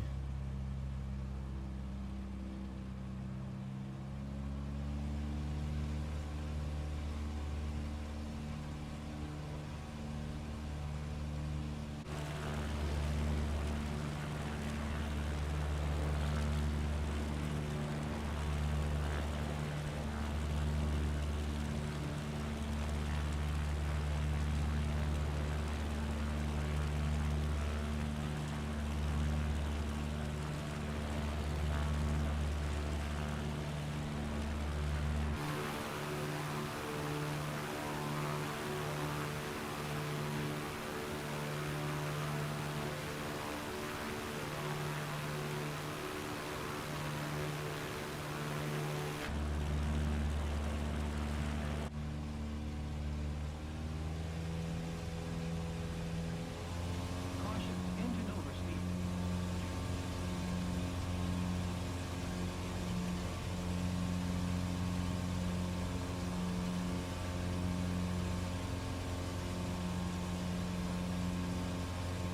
Yeah, it's awesome.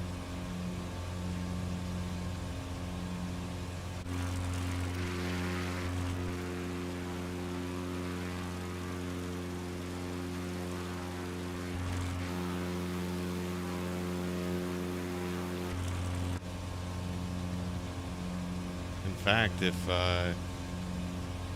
it's your first time playing the game, the Cessna 152, I think it is.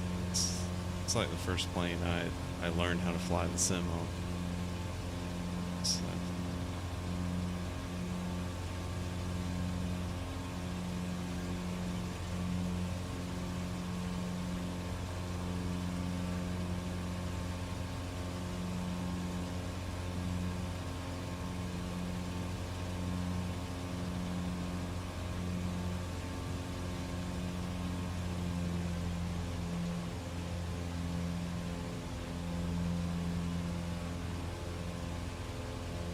all right, let's go in the mountains here and see if we can't find some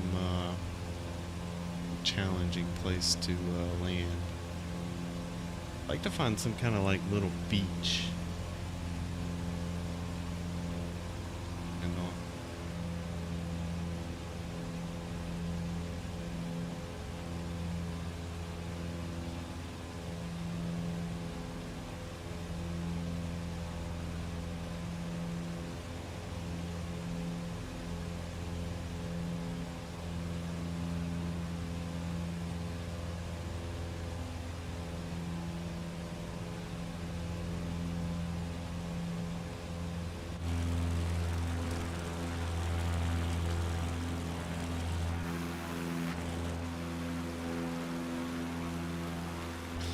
Oh, another thing, Kill Switch, you might want to look into. There is, I think it's called Smooth Track. So it's this app you get on your cell phone, and you use it, and there you download like software on the computer, and basically it'll do head tracking. So if you like look to the left, the camera will pan to the left like this. I don't have it on right now, but I do play with it here in the flight sim. It's pretty cool. And you can eventually upgrade to like a dedicated unit that will do it, so you're not using like your cell phone camera and stuff. But Smooth Track, check it out. I think it's only like a, I don't know, $10 app maybe. But once you get it dialed in, it's pretty fun. Back, I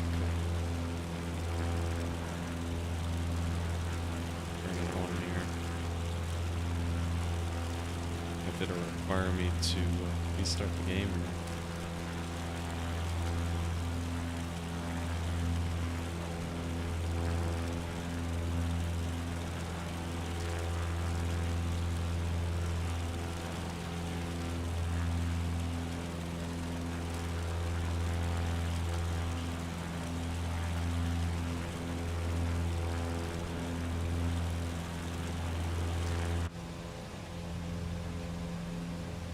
Alright, yeah, no. Didn't have to restart, so that's pretty cool. Yeah, you can see here like yeah, track IR, yeah. Yeah, smooth track. It's so it's an app I have on my phone right now. Its sensitivity's a little bit much, but basically, yeah, like wherever I look, I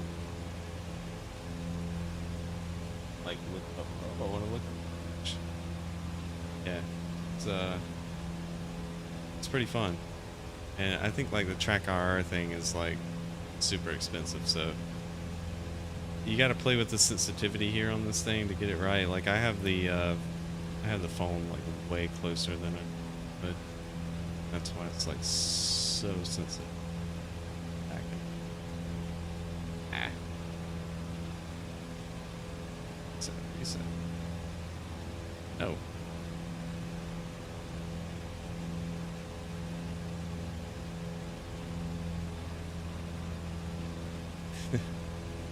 Moving on me.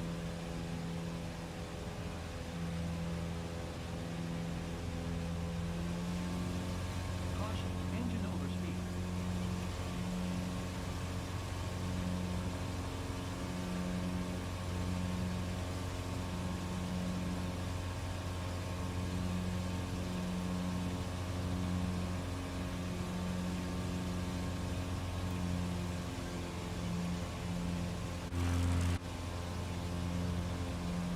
Light come. I have a. Sure where that light came from. Okay. Dash is all illuminated now.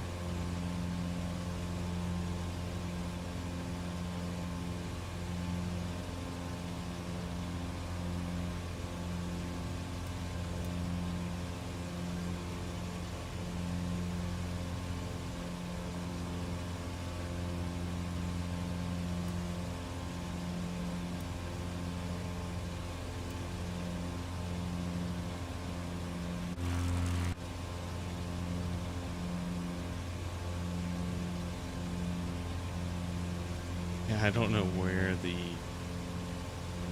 illumination of the dash is coming from.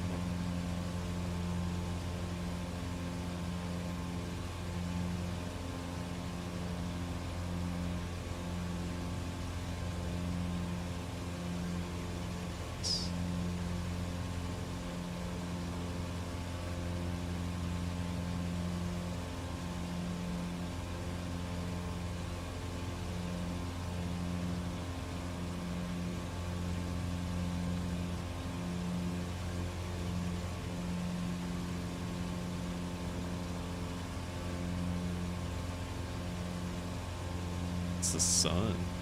Try turning around.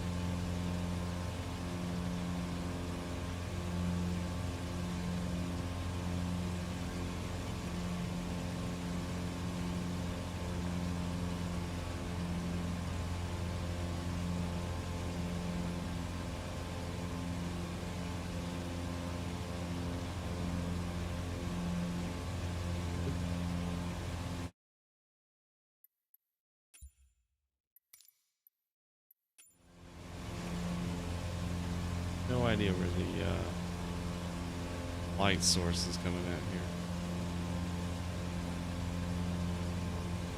I think there's any like cabin light.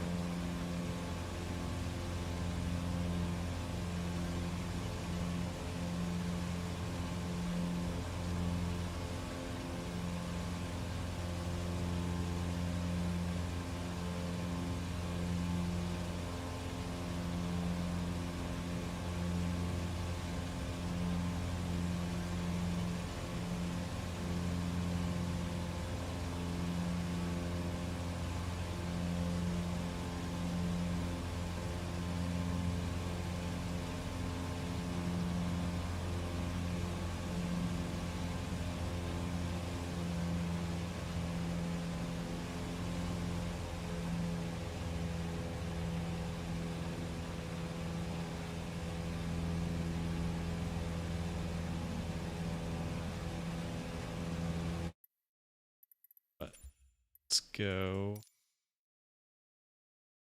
to a place I know where there is some good.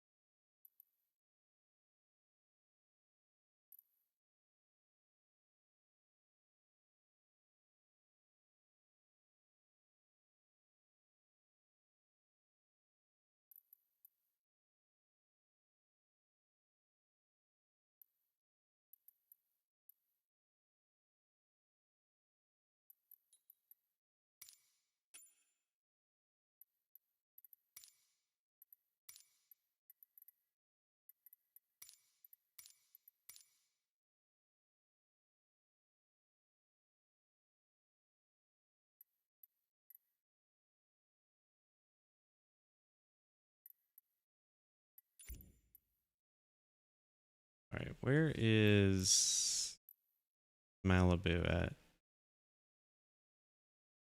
Here looks like some valley stuff. Let's try this. Monterey. Heck yeah. This is concrete.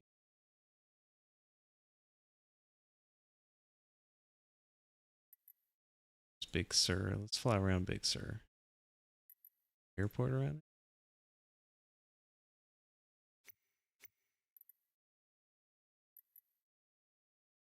Like all mountainous?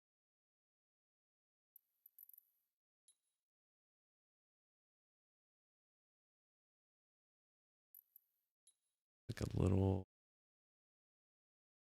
airport here. Let's check this out.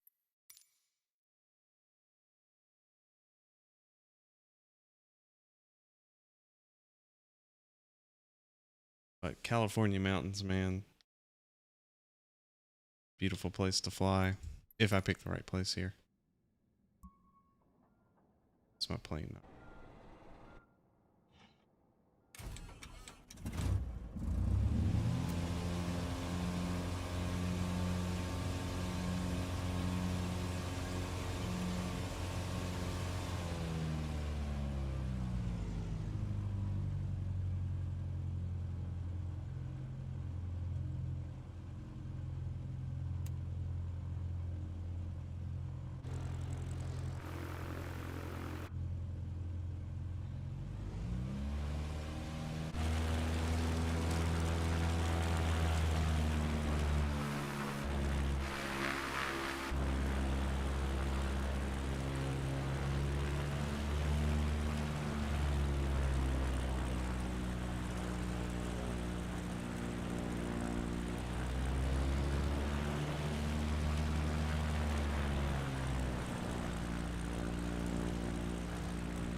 Caution, engine overspeed.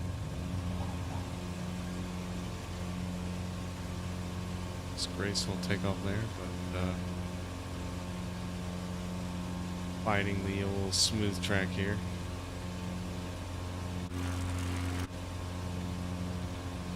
I have my phone at a really weird angle. That's the problem. Having it in its normal position.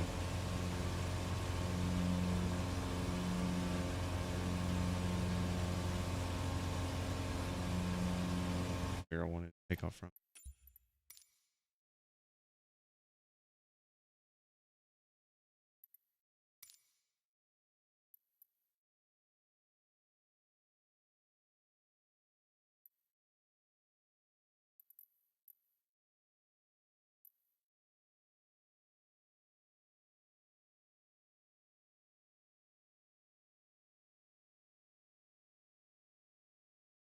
Malibu.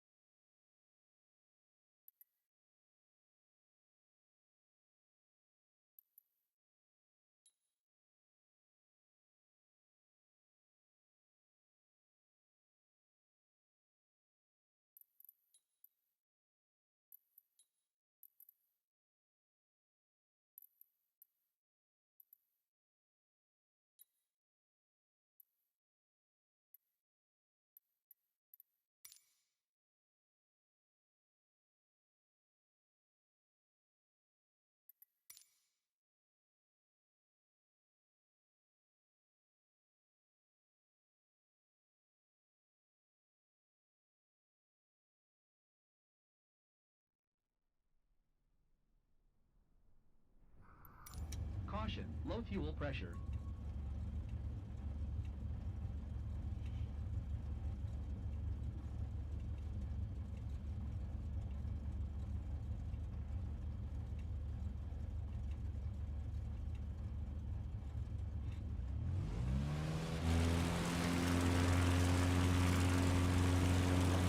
Caution, engine overspeed.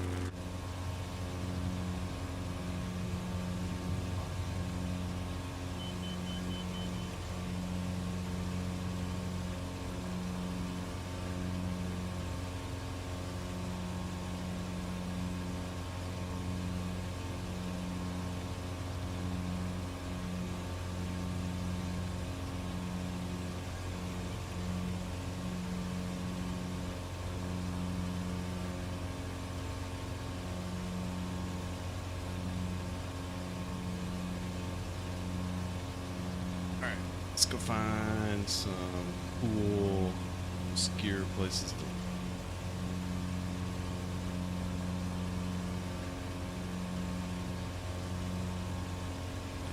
Realize bad that was going to behave there when I drink.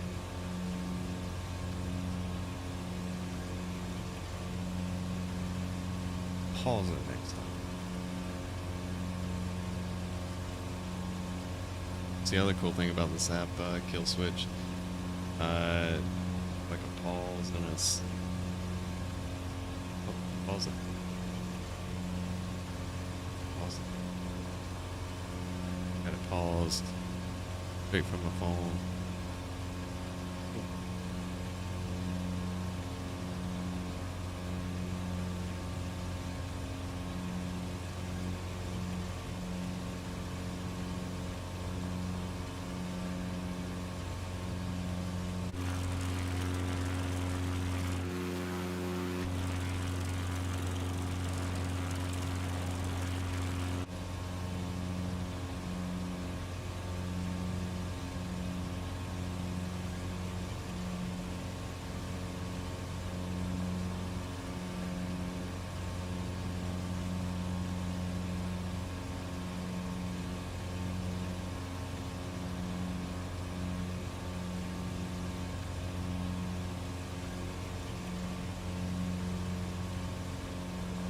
I don't know what this would be like on a single monitor. So I have a 49-inch super ultra wide, so it like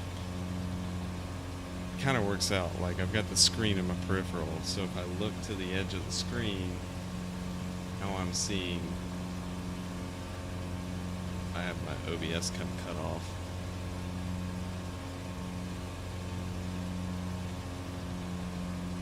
Yeah, as long as your camera has a phone has a good front-facing camera, you should be fine. Any kind of modern phone, Android or iOS. I'm using the Apple version. Honestly, I don't know if the Android version works as well.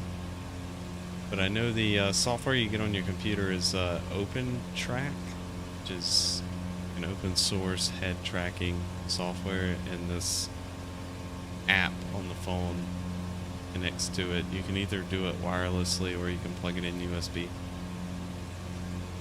Oop, I had to pause it.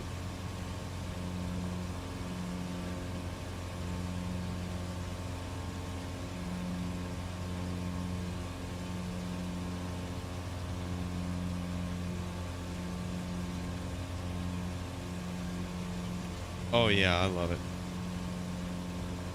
I love the widescreen. So it's like it's two 27-inch screens side by side, basically, in one monitor. So you've got no bezel. I will say it's really dependent on what you want. If you do any kind of sim racing, let me back up and say, let me phrase it like this. If you do any kind of RPG games where you want like Witcher 3 or I don't know, just any kind of single player game that supports the resolution, a super ultra wide 49-inch is the way to go. And if you also do racing and flight sim stuff. Now, if you're just hardcore into sim racing or even flight sim, like that's all you do, I'd go triples in a heartbeat. You gain more peripheral. It's cheaper to do like triple good thin bezel 1080p monitors or even 1440p now with like high refresh rates, and you get them at the right angle that you want versus what are you spending like to get the right 49-inch, like a G9 Odyssey is what, like, I don't know, $1,800, $2,000. You can do triple monitors for so much cheaper. So it really depends on what you're doing. If you play any other kind of games that are like single player RPG, go ultra wide. Ultra wide's also good for if you also use your setup for like I do. Personally, what made my decision was during the pandemic and everything, working from home exclusively, just in my line of work, the ultra wide worked very well. So I have the 49-inch ultra wide, super ultra wide Samsung. I got the 1440p version, 120 hertz, and then up above I have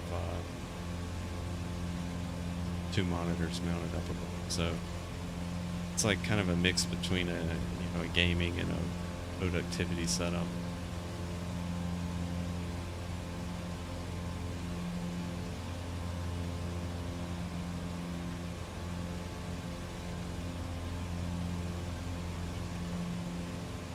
But triples for iRacing are the way to go, hands down. No question about it. In fact, I'm honestly thinking of getting a sim racing rig, so like the like the tubular frame and everything with the racing seat, and then a mount for triples, and setting that up behind me here and using that as a dedicated rig for iRacing, just because I'm losing like 1080p triple screens. I think your resolution is going to be like 5800 something by 1080. My resolution here with a 1440p 49 inches 5120 by 1440, so I'm losing like 800 900 pixels of peripheral screen. And also my curvature is not, I don't have the Odyssey, the G9, so it's not as great of a curve, but most triples you'll mount them at more of a curve, so you really get that immersive feeling within a car, like, your peripheral, you can see out the side window, yada, yada, yada. So, I don't know. It's something I thought about a lot. I put a lot of money in this setup. It's not the, like, bee's knees for iRacing. It's kind of like, it's like the best all around, I guess is what I would explain it. Because I play like other like RPG games that support the resolution, and it's a blast. There's things like Rocket League, great. Even some shooters like PUBG. You do any of that, looks really immersive, and now if you're like super competitive, you're gonna wanna super. I don't know. You get the gist.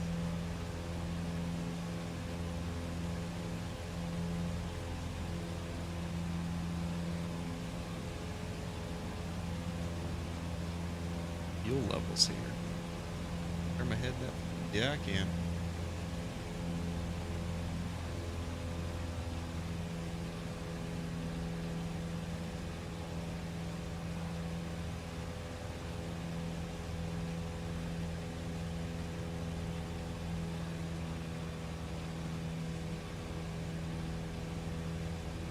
I would shy away if you're gonna go with a super ultra wide. Do not get the 1080p version.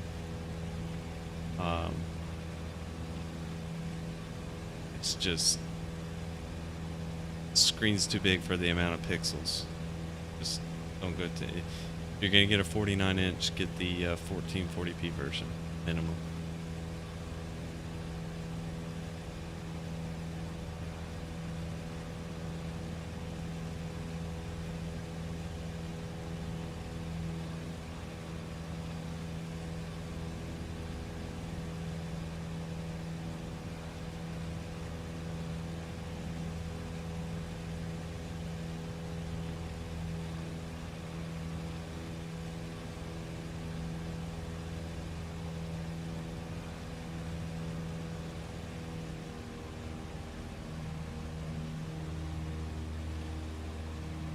Southern California is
yeah, that's graphics card. I'm glad you brought that up. You've got to have a pretty beefy one here to drive the 1440p resolution. I have a 3090 now. For you, oh my God, he bought it for scalper prices. No, actually, I got very lucky. Best Buy did a drop like 8 months ago. I was trying to go for a 3080 and failed, and it was like nobody was buying the 3090s at the time when Best Buy did their little drop thing. So I got a 3090 for like $1,400, which I thought at the time was like ridiculous. Like, I'm spending $1,400 on a graphics card. Like, what the hell am I doing? And dude, you're not gonna find a 3080. Like, the 3080 is hands down the best at MSRP, the best GPU for the money, bang for the buck. Like, will future-proof you for 4 years, and for some reason, it's like the most in demand. You're not gonna find it. But as soon as I got my 3090, I kid you not, I think I got it back in like January, and right after that, what was it, like March or April, like at the height of the silicon shortage, somebody sent me a message, and on eBay 3090s were going for like $4,000. Like, oh man, okay, so spending $1,400 on a graphics card Doesn't seem like a bad deal right now. But yeah, if what did you say? You had a 1080. I think you would be fine if you. All right, so this game, Flight Sim, is really CPU intensive. So what processor do you have? I had a 3800X, AMD Ryzen 3800X with my 3090. I could barely get above 60 frames per second on like medium high graphics. I upgraded my processor to a cringe, but a 5950X. It's like top of the line. And now I get, I don't know, I'm what, like 80 FPS right now, and I'm on like high or ultra, and I'm still throttled by my CPU, so my GPU is not maxed out. So with a 1080, if you've got a pretty good CPU, like a high, like if you're running an Intel, like, I don't know, 9 or 10 series, you'd probably be fine, I would say. Anything going over like modern and over like 4.7 gigahertz, you'll probably be fine. Oh, 4790K. Oh no. Oh no. You gotta upgrade the CPU, bro. Like, forget about your GPU's fine. A 1080 right now in this market is perfectly fine. You gotta buy a processor, man.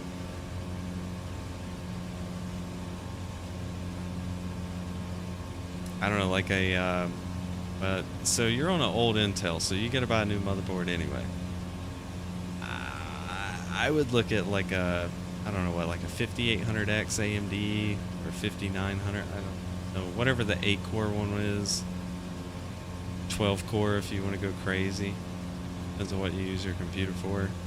Don't get a 5950 in unless you're like, you built it in 2014. Dude, that's insane. That right there is insane. That if you built that back in like 2015 and you got a 1080 and 1080 is still good. Like, if you can get your hands on a 1080, you're in a good place. My brother, he still has like I think a 1070, and it does everything that he wants now. He's got a pretty decent CPU. He's not on a 4790K, which is, all right, I will admit, I think that's like one of the best years for Intel, like back in the day. So probably what, like 4 cores, probably like turbos up to like 5 gigahertz or something. Yeah, he started at 780. Yeah, I'll give you, back then Intel was king, so nothing to be ashamed of there. But yeah, if you want to play Flight, try it out. You got the $1 thing, man. Just try it out. I put the graphics on like low.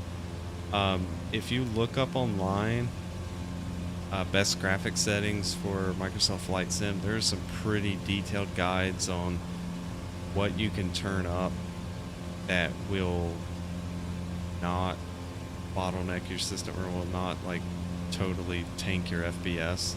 Because there are some really weird settings to where you can like jack it up to ultra and it like has a 1 FPS hit or something. So there are plenty of guides online that go into that sort of detail. I recommend checking those out, especially on your hardware.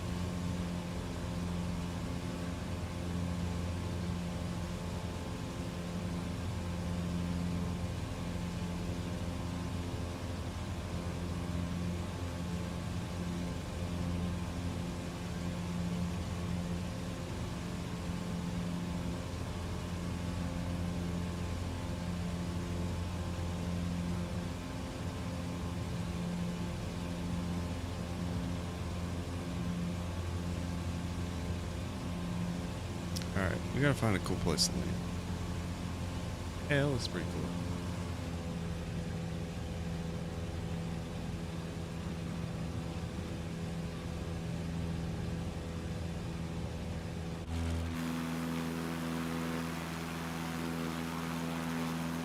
This little ridge top.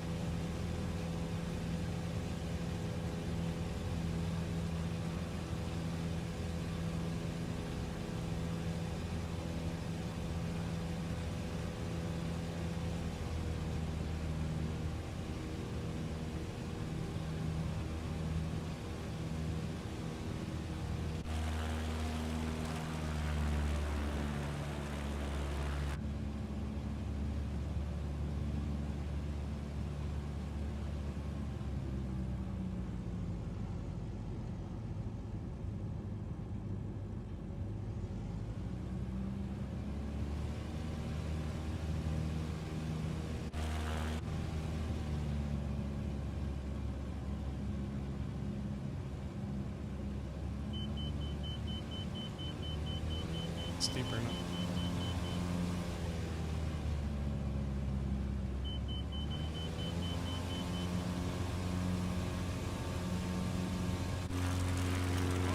Engine overspeed.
Sealed thing. Worth doing.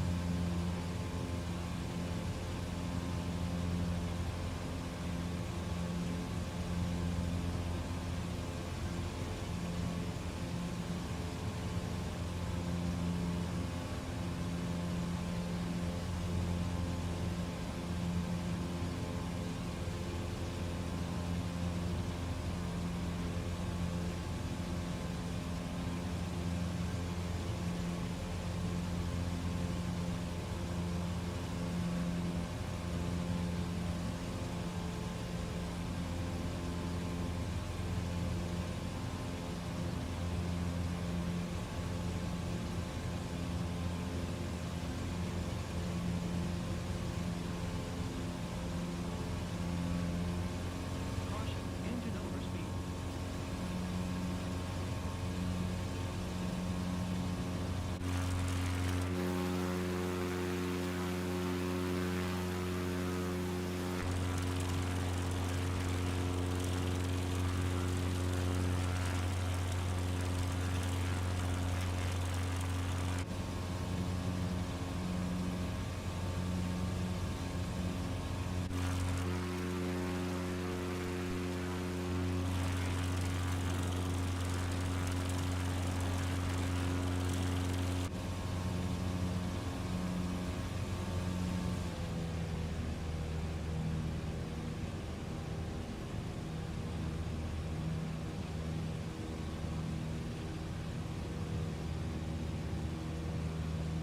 Let's try.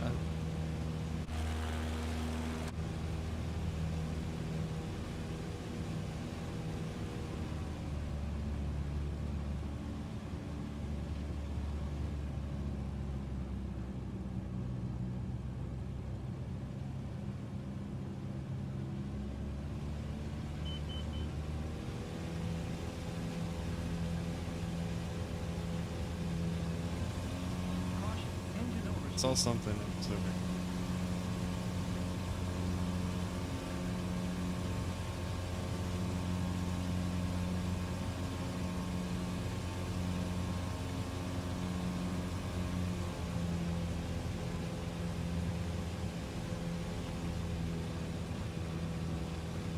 Little ridge top over there. I don't know if I can hit it from this angle.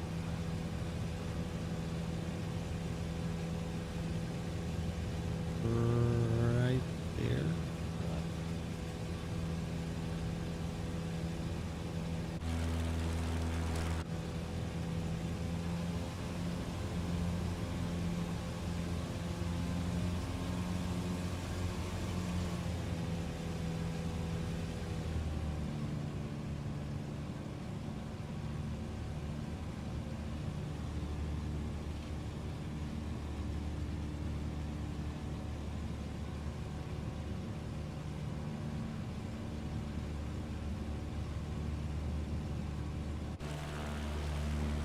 That's a little too hard. Let's go try something else.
Right on that ridge top. And from the other side.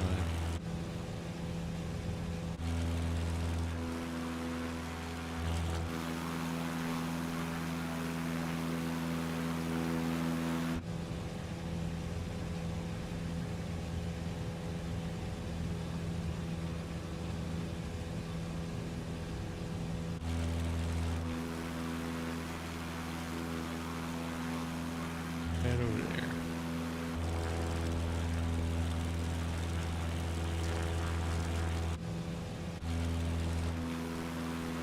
Unique approach here because of that cliff. We'll make it work. Or we won't. Somewhere.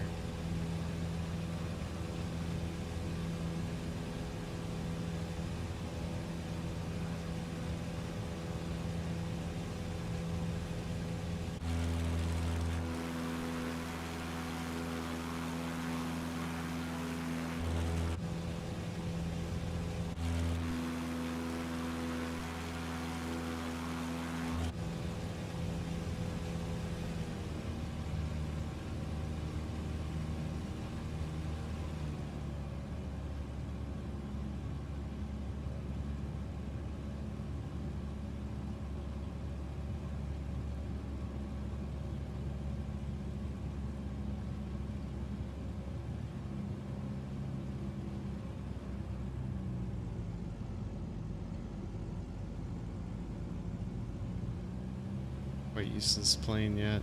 Stall speed, so give me. This is also not a very Landing.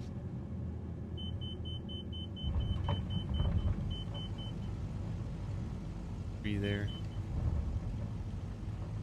As level as I thought it was gonna be.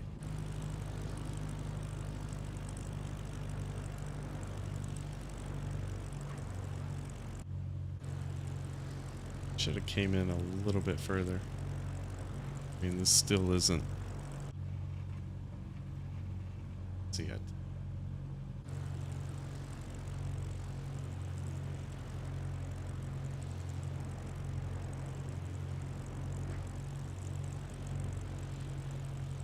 Yeah. Made it work. Well, nosed it, right?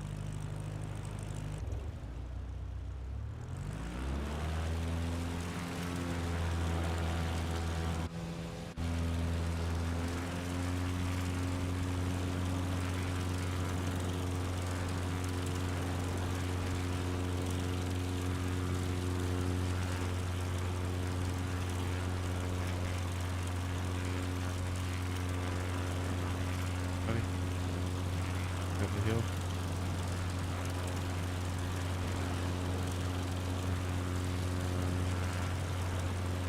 This thing doesn't have any power. There we go. Alright, let's do it. Caution, engine overspeed.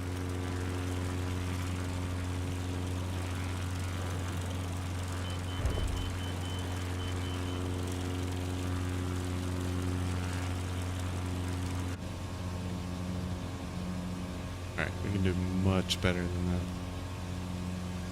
It's pretty pitiful.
Mountainous here. No. Probably put it down in the valley right there.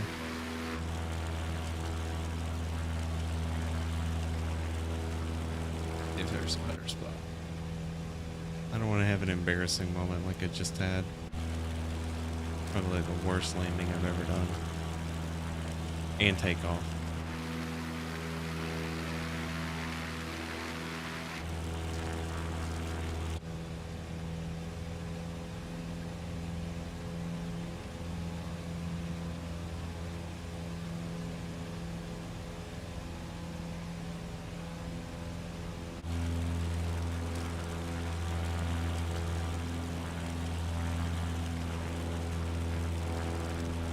I will say, Kill Switch, if you're still here, that they have optimized the game a whole lot more than it was in a state like a year ago. So you may actually get pretty decent results from your hardware. Yeah, no, it should fly over first. That's my patient self here. Try to do it blind. You're right. Better way is to do a flyover first and then do it.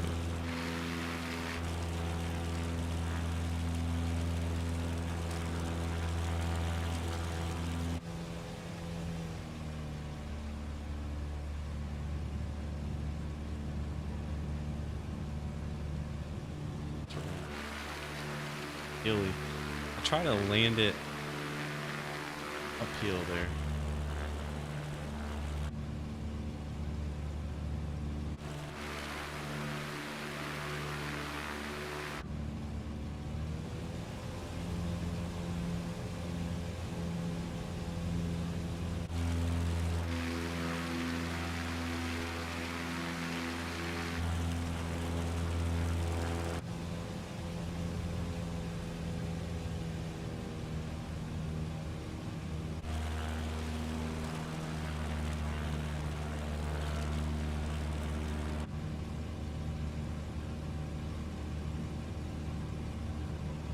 Does this count as a flyover? I mean, technically it does, right?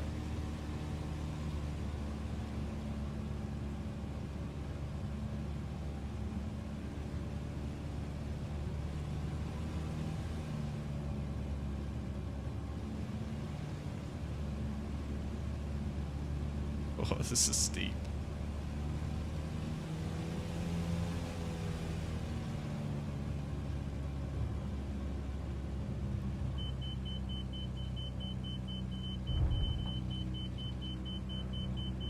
Going downhill now.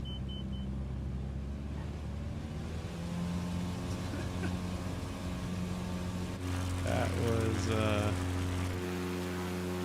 overshot that a little bit, huh?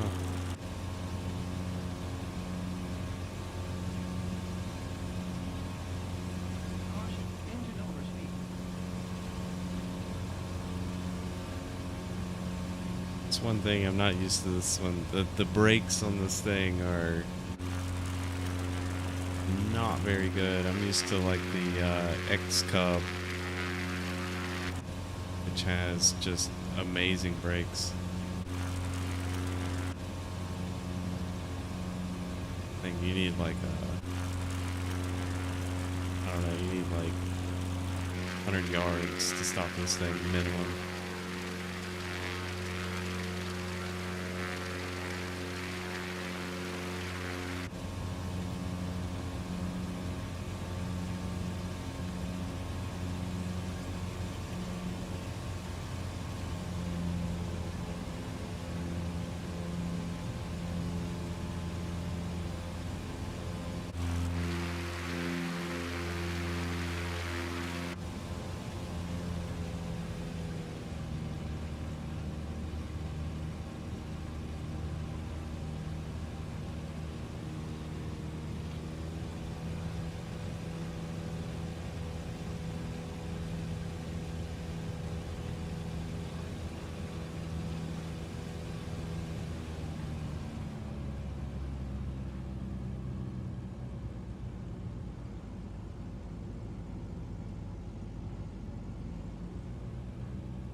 Hey, second time's a charm.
keel right over there.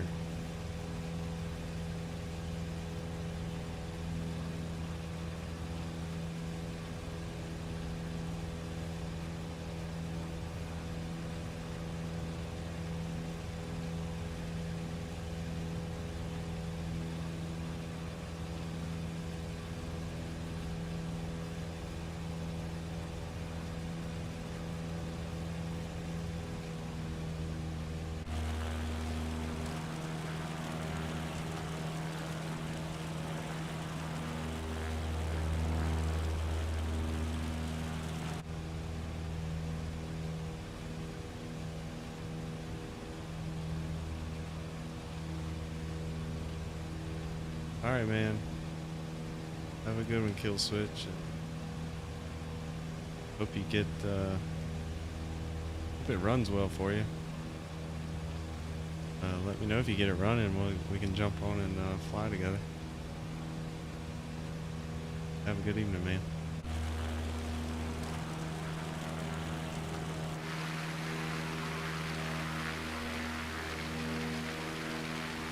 Ridiculously small airport. We're gonna go try like. I mean, a bush plane and that thing looks small.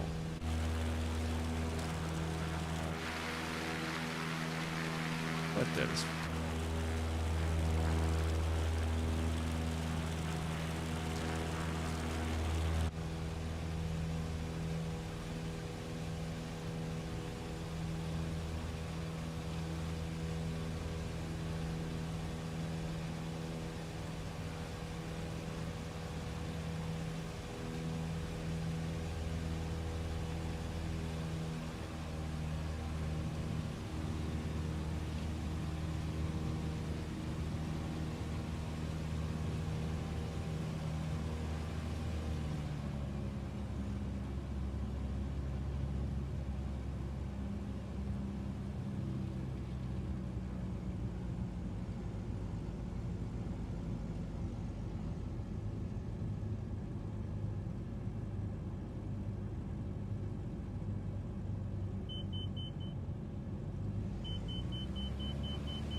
God, it's so short. Caution, low fuel pressure. Why is it so short? What is supposed to land there? Jesus. It's insane.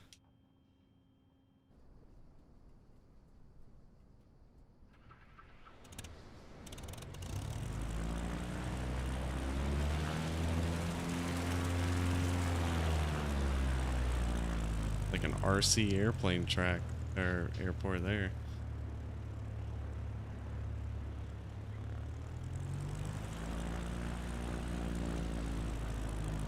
It's like a fuel tanker there. Not that bad.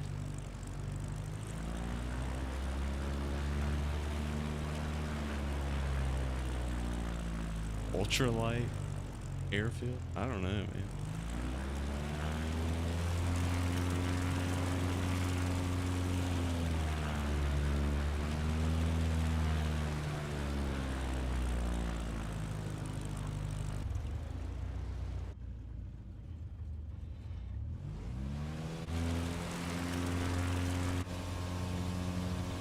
Caution, engine overspeed.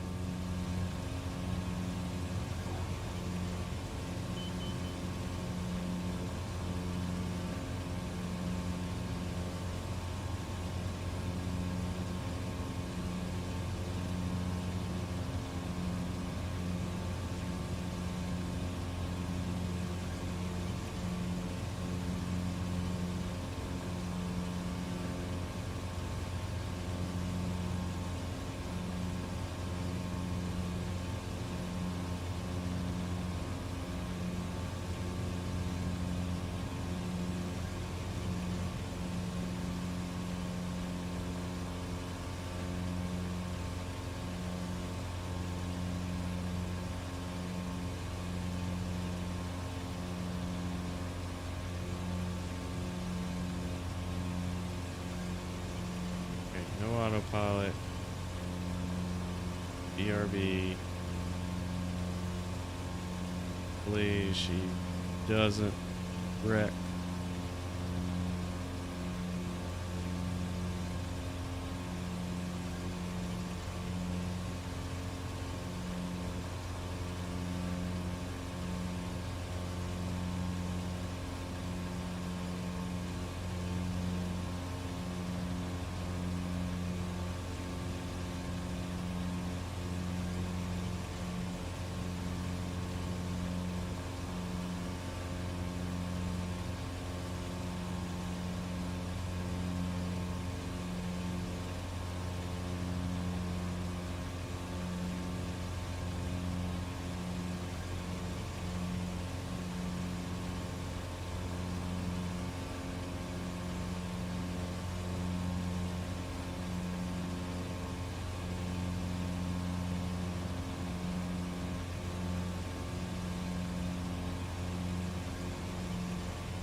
Whoa, what happened here? Like just time, huh?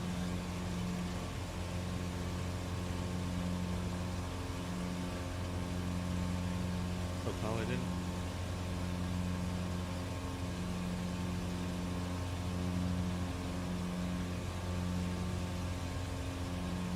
Anyway, right here. See, main screen.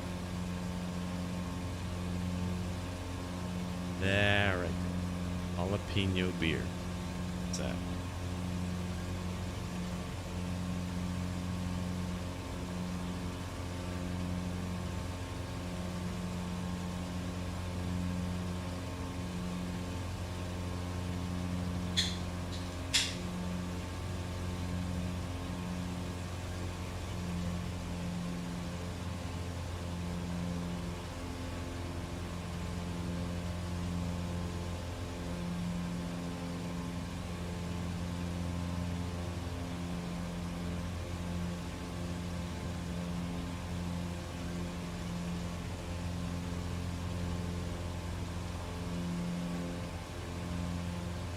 Is where it's at, friends. Jalapeno beer.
adjusting it.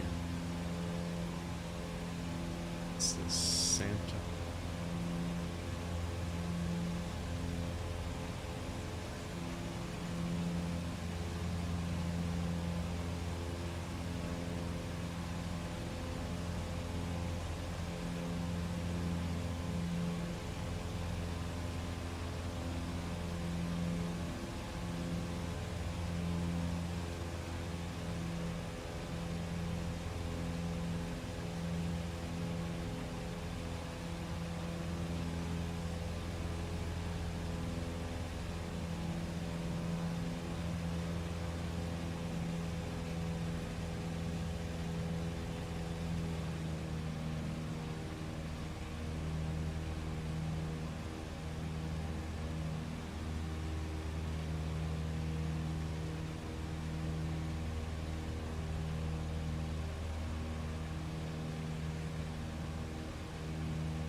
But flying an ultralight here.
I'll be 1 second. I